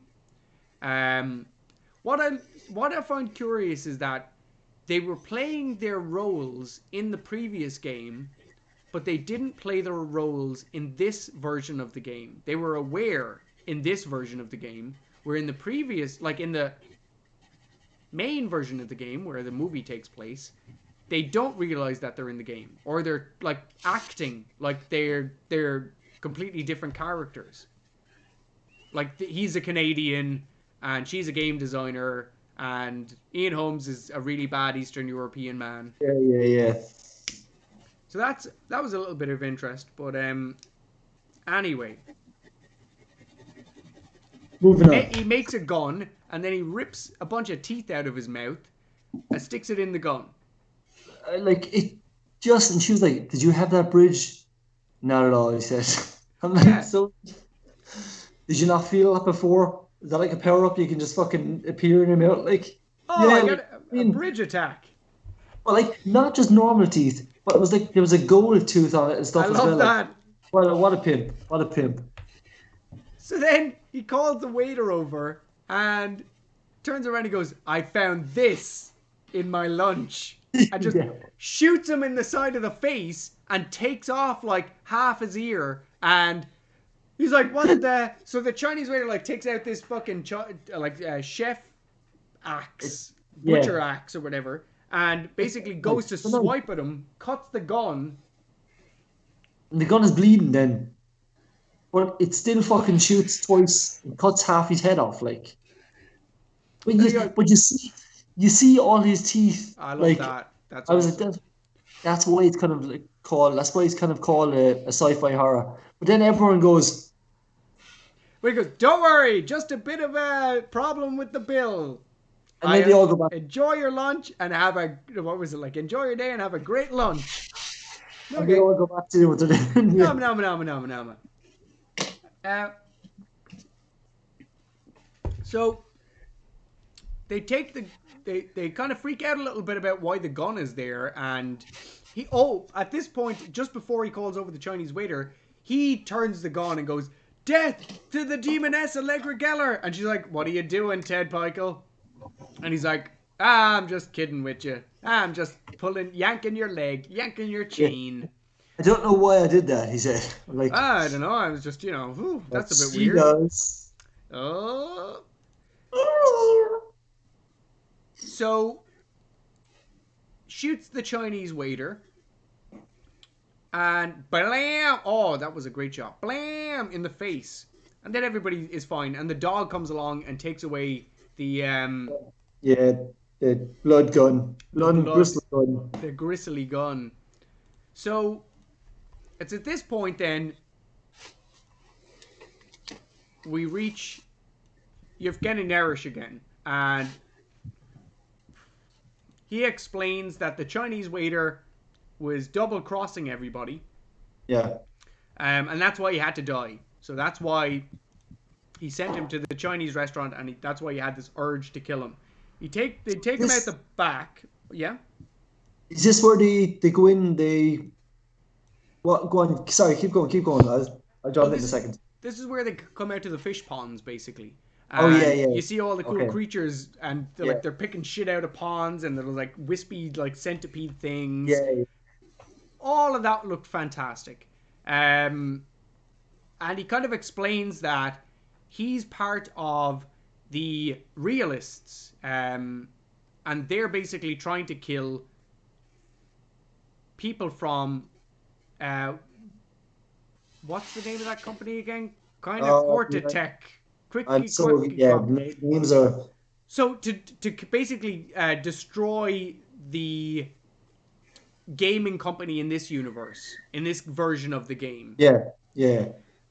Because if you remember, they used the small little pod to get here. Yeah. So they think, fuck, we're kind of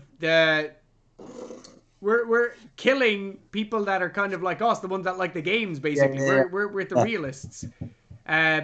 We fucked up, basically. We done fucked up. Yeah, fucked up. Get her done. So he's like, thanks, good job. We'll talk to you soon when we have any more work. Thanks very much for killing your man. He just walks off. Bye.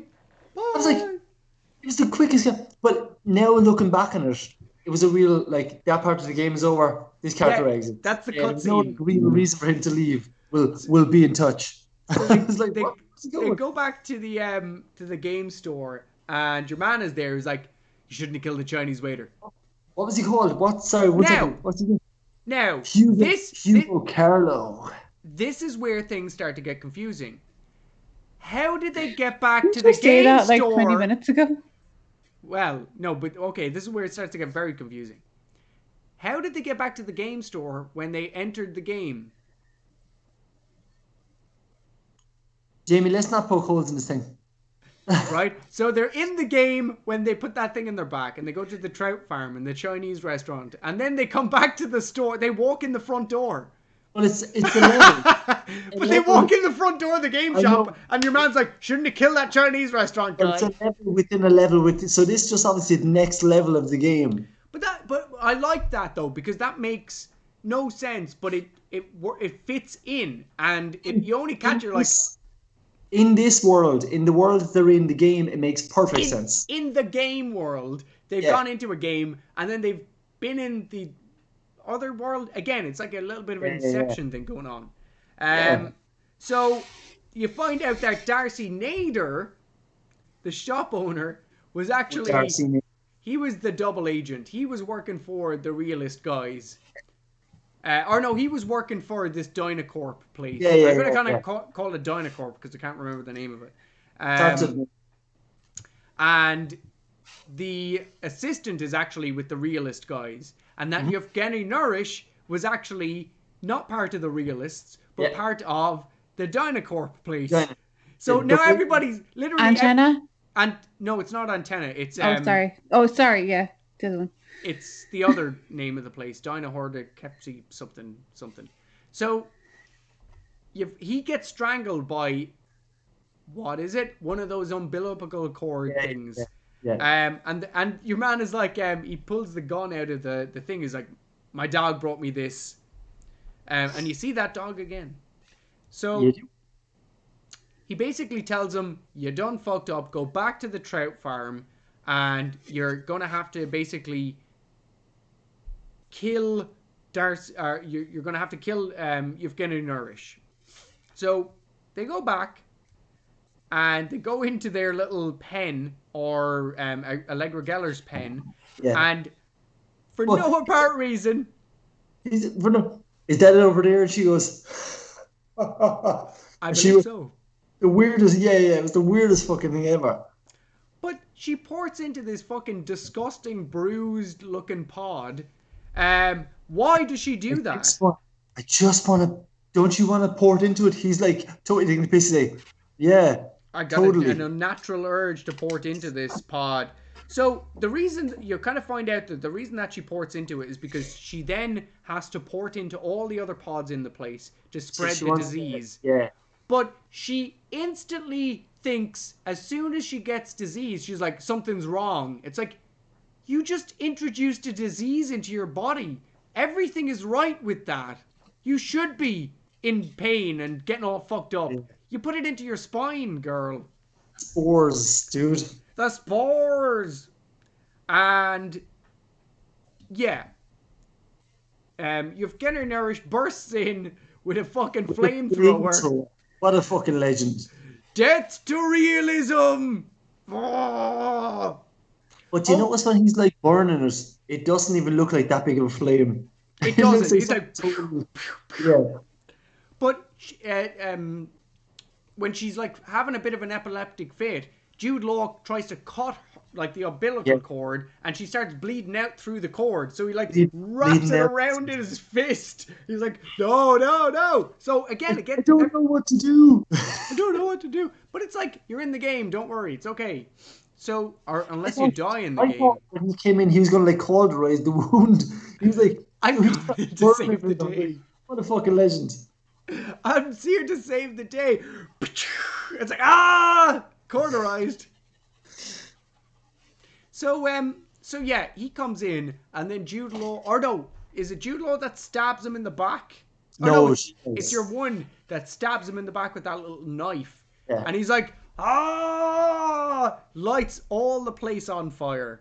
And then he just stops and falls down. Yeah, and then the spores at this point are like, they flew coming out everywhere. That was flies. That's what I fucking thought they were. It was like flies, wasn't it?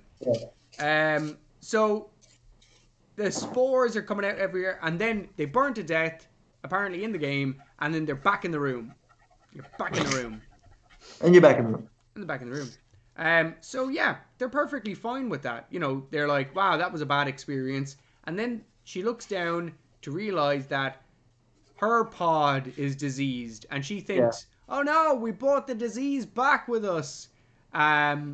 Inter-realm fucking crossing over shit. I was like, what's happening? How the hell is that even possible? And she's like, I don't know. I was so fucking lost at this stage. I was like, right, what's happening? Like, things start to pick up a bit of speed here. Things are so much simpler as watching Spider-Man. Spider-Man! Yeah, give me the crow. But like all of a sudden your man bursts in this. No, sorry. Not he yet. realizes he's actually been infected. So she pops like a butt plug in his back. They basically figure out that, okay, it wasn't a disease that they brought back. It's Carrie Vinegar actually poisoned. Like, this guy has been ported. Like, this guy must have fucking super AIDS. He's been infected twice by 2 separate bioports. Like, the man's body is holding up pretty well. So he's like, oh, Carrie Vinegar did it. So she's like, okay, there's this soothing medicine butt plug that I can stick in your back. And it has its own little plunger. Every infection, it'll kill every infection within 12 hours, and like, you fuck off. Like, so that's all fine. She injects her pod with like a anti-sporicide thing. Yeah. So again, nice little setup for things about to happen. Sticks a little butt plug in his back. Isn't Jamie? It is, because your man. For what happens next? Your man. Okay, this is when it starts. Like, you can see where the writers. Okay, I hope this isn't what happened, but I can see where they just went, okay, look, just end everything now. There's a big explosion, and all the windows of the fucking room blow out. It was because I suppose your man comes in, he has a machine gun. So unless he's a fucking tank that blew this whole fucking... Come on now. And like Jude Law gets blown against the fucking wall, and all your man comes in, he starts standing with a machine gun. Like, there's no way a machine gun done all that. Well, there was grenades going off in the background, but again, why are they up in the fucking ski lodge? Like, why is the ski lodge the most important place? He comes in, and then Jude Law goes, hang on a second, that's the guy from the store. That's the guy from the game. So instantly you're like, okay, what the fuck? It's like, we're still in the game. And you're in the game. So they finally escape the little chalet, and the guy's like, yeah, realism is winning. You know, we're taking it back. The guy turns around and, surprise, surprise, he's like, oh, by the way, I know who you are. I'm going to kill you now. And before he even has a chance, Carrie Vinegar comes running up the hill after shooting with a gun, after the gristle gun.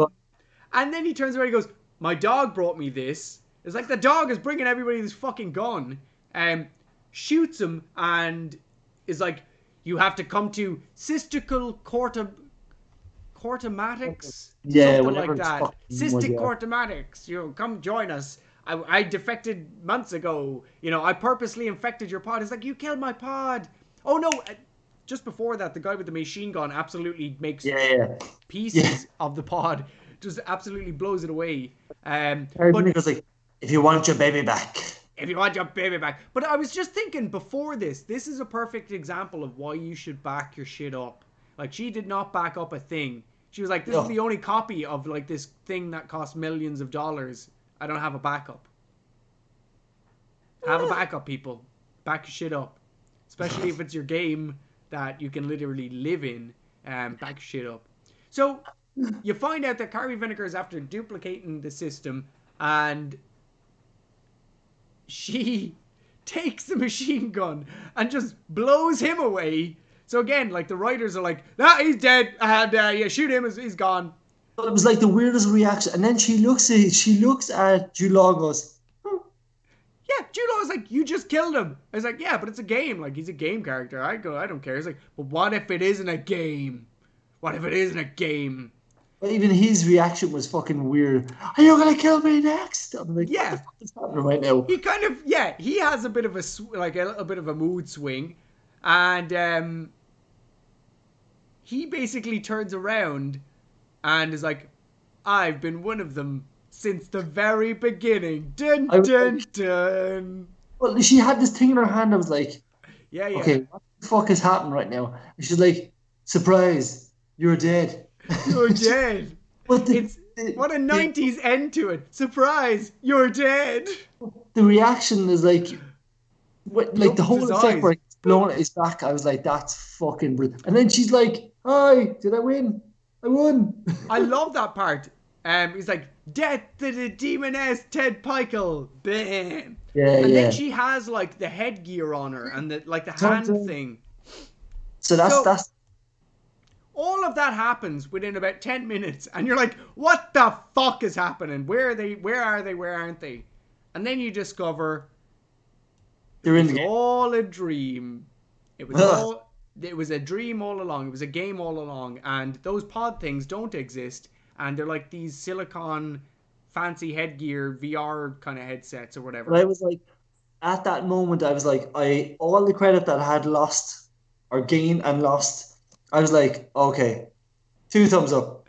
Well done. This is the best part, because again, it shoots to Ian Holmes, and it's like is like his little awful British accent. Yeah, I've taught my accent. And the guy, what was the guy? Darcy Nader. He has an even stupider voice. He's like, yeah, man, I thought it was pretty cool, man. He like a really hippie voice going on there. And David Tennant, he's like, yeah, I liked myself at the start. I was like really scary and everything, but then I didn't really have a lot to do in the end of it. He felt like really disappointed. Christopher Eccleston. David Tennant. I was like, David Tennant wasn't in this movie. No, he wasn't. I can't hear you, Derry. Wasn't important. David Tennant's the guy that replaced David Tennant. But I do like the fact that Jude Law had his own accent then. I was like, He did have it in a little bit before that. where he lost he he lost swore. his American accent like every Yeah. 10 fucking minutes in it. But Joan was like, you may have guessed that we have had a relationship before us, and they start touching hands. I'm like, why would you even say that? Stop touching each other. Stop Yeah. touching each other. And duh, really? But I think like was everybody else in like you know that person that when you die in whatever in like a multiplayer you're like spectator. spectator mode, were they all looking at him going yeah get it on? Were they all like in the ether watching him in spectator mode in different camera angles? So you find out that it was all a game all along, you fool. But then everybody's having a nice chat, and the guy that played Yevgeny Nourish is actually the game designer. And he's like, yeah, it was a bit disturbing that the whole entire game kind of circled around them wanting to kill a game designer. Yeah. And she was like, his assistant is like, oh yeah, that was like really smart, very, very creative. He's like, yeah, that wasn't me. It was definitely one of the guys over there. So Jude Law has a big woolly dog, and they go over to Yevgeny Nourish, and are like, hey, so what's it feel like to basically destroy reality? Don't you think you should suffer for being the world's best game designer? He's like, what? And without any explanation, they tear the sides off this dog that's actually fake. And like they blow a hole in him, and he's like, she's only the fucking assistant. And they absolutely blow the shit out of both of them. I'm like, there's no explanation. They just say like, no, there's no explanation. But they're the realists. They're like part of the realist sect. Then you're like, they've been playing these people that have been part of like the cryogenic, like the antenna research or whatever. And then they go over to the Chinese restaurant guy. Chinese guy. I like his little line beforehand is like, anybody want a bowl of hot sweet and sour soup? It's on me. Because he gets like the thing like splashed in his face. But then he goes at the very end, is like, okay, be honest. Are we still in the game? And then it just cuts. And I actually, like, as soon as he said that, I went, just stop the movie there. Just stop it there. That's where it needs to stop. I did! If you look on YouTube, there's an alternate ending. Oh, really? Do you know what the alternate ending is? Your man says that, and it goes to her, Jennifer Jason Leigh, and she looks at Jude Law. Jude Law looks back at her, and then it cuts to them just shooting him. I'm like, that's not an alternate fucking ending.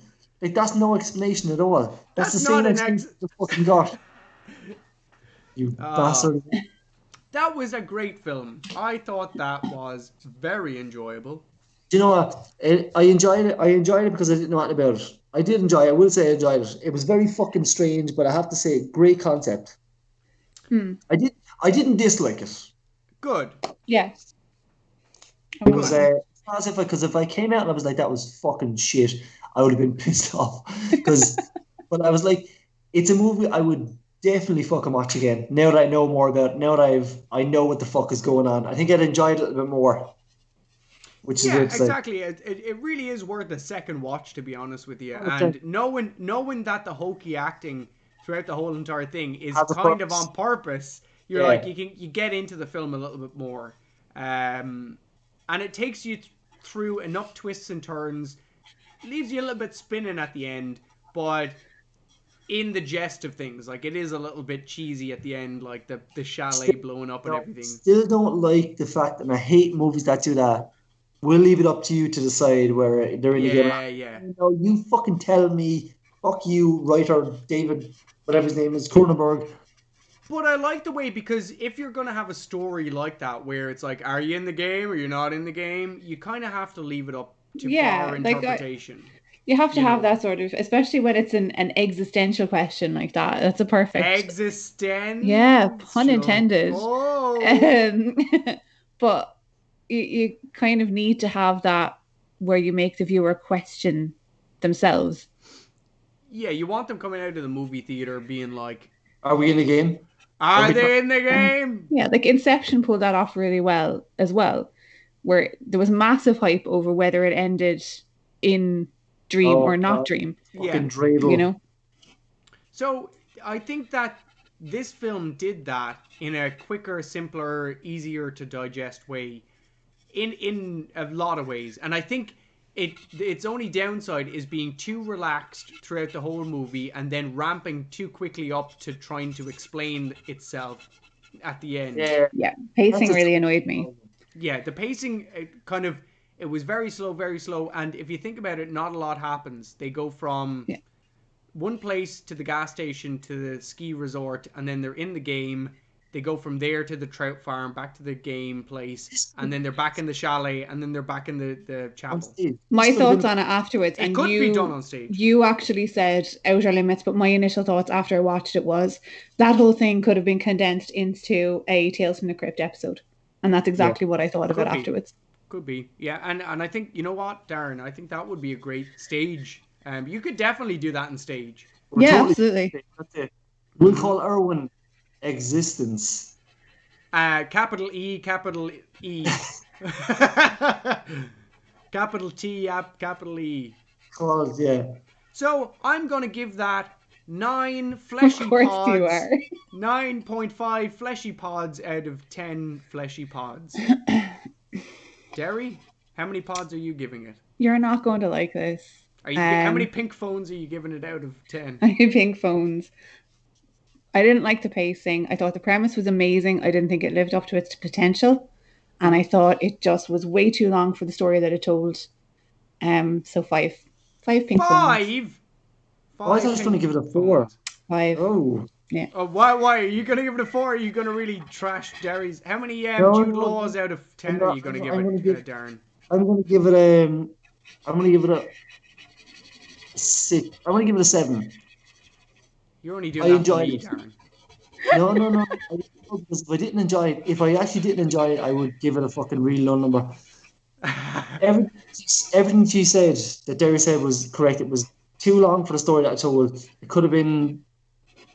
Look, I'm just watching. Like you did. I'm going on watchability and rewatchability. And if I enjoy it, all movies to me are if I enjoy it or if I don't enjoy it.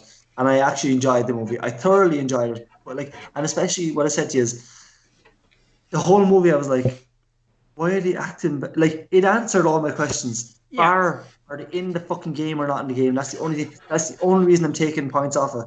But by the end of it, I was like, because the twist was so good, I was like, oh, okay. I have to say, it really made me think that wasn't 2 hours just wasted. Well, it was only about an hour and a half of a film. No, it was only, But, and the half-hour bitching. You lost the game. You lost the game. So it was, no, I enjoyed it. And all the sexual innuendos and the nipple pieces. A lot of nipple play going on. But, who doesn't like a little bit of nipple play? I will say I enjoyed it. I have to say I didn't, like, even if it didn't, at the end of it, if they didn't have those fucking things, then, like, if it didn't have that ending, I still would have enjoyed its weirdness and fucking... Yeah. Like they could have went off in they could have not done the ending as, oh, by the way, we're in a game. And for the time, I don't think something like that was really done too mainstream, except for something like Twilight Zone or an Outer Limits or something. They could have just had them sitting there and had that discussion and then leave. Like, no one kill anyone at the very end of it. Yeah, they could have done it that way. It would have been because look at VR now. Like I said to you, this movie was way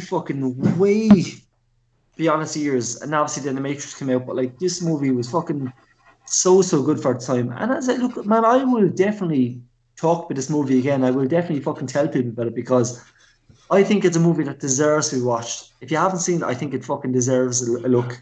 Definitely. So that's a 7 Jude Laws out of 10 Jude Laws. 7 Jude Laws out of 10 Jude 7 Laws. Jude Laws. Why does he get Jude Law and I get a pink phone? Because Jude Law held the pink phone. I get fleshy pods. Come on, do you want to swap with fleshy pods? Yeah, no, you can keep your nipple play. I'll keep my fleshy pods. So yeah, so how's it going there, Derry? I think we went. I think you took on a I pretty good- overplayed my hand with this. No, but I think you took on a great So did Jamie with this movie. part of the film. It's one of those things I was waiting to see what you would have chosen, and I think it's a great one. Yeah, I didn't like. I was like, it's funny because when I watched this, I was like, the first question at the end of it, bar like what just happened, was what the fuck is she going to draw? I hope it's not Yeah, those That was nipple my question too. Great idea, though. I think you pulled it off really nice. Let's get a little bit of a close up. Let's see if I can get in there with the. Yeah. dots. You know, I see a bit of it. Gorgeous looking. It's fantastic. I can't see. That's it. You don't need to see Darren. You can just trust everything is going to be okay. Oh, I can't see it. Sorry. So I just Um, thought, like, out of everything that was there, that was probably the most interesting visual, Yeah.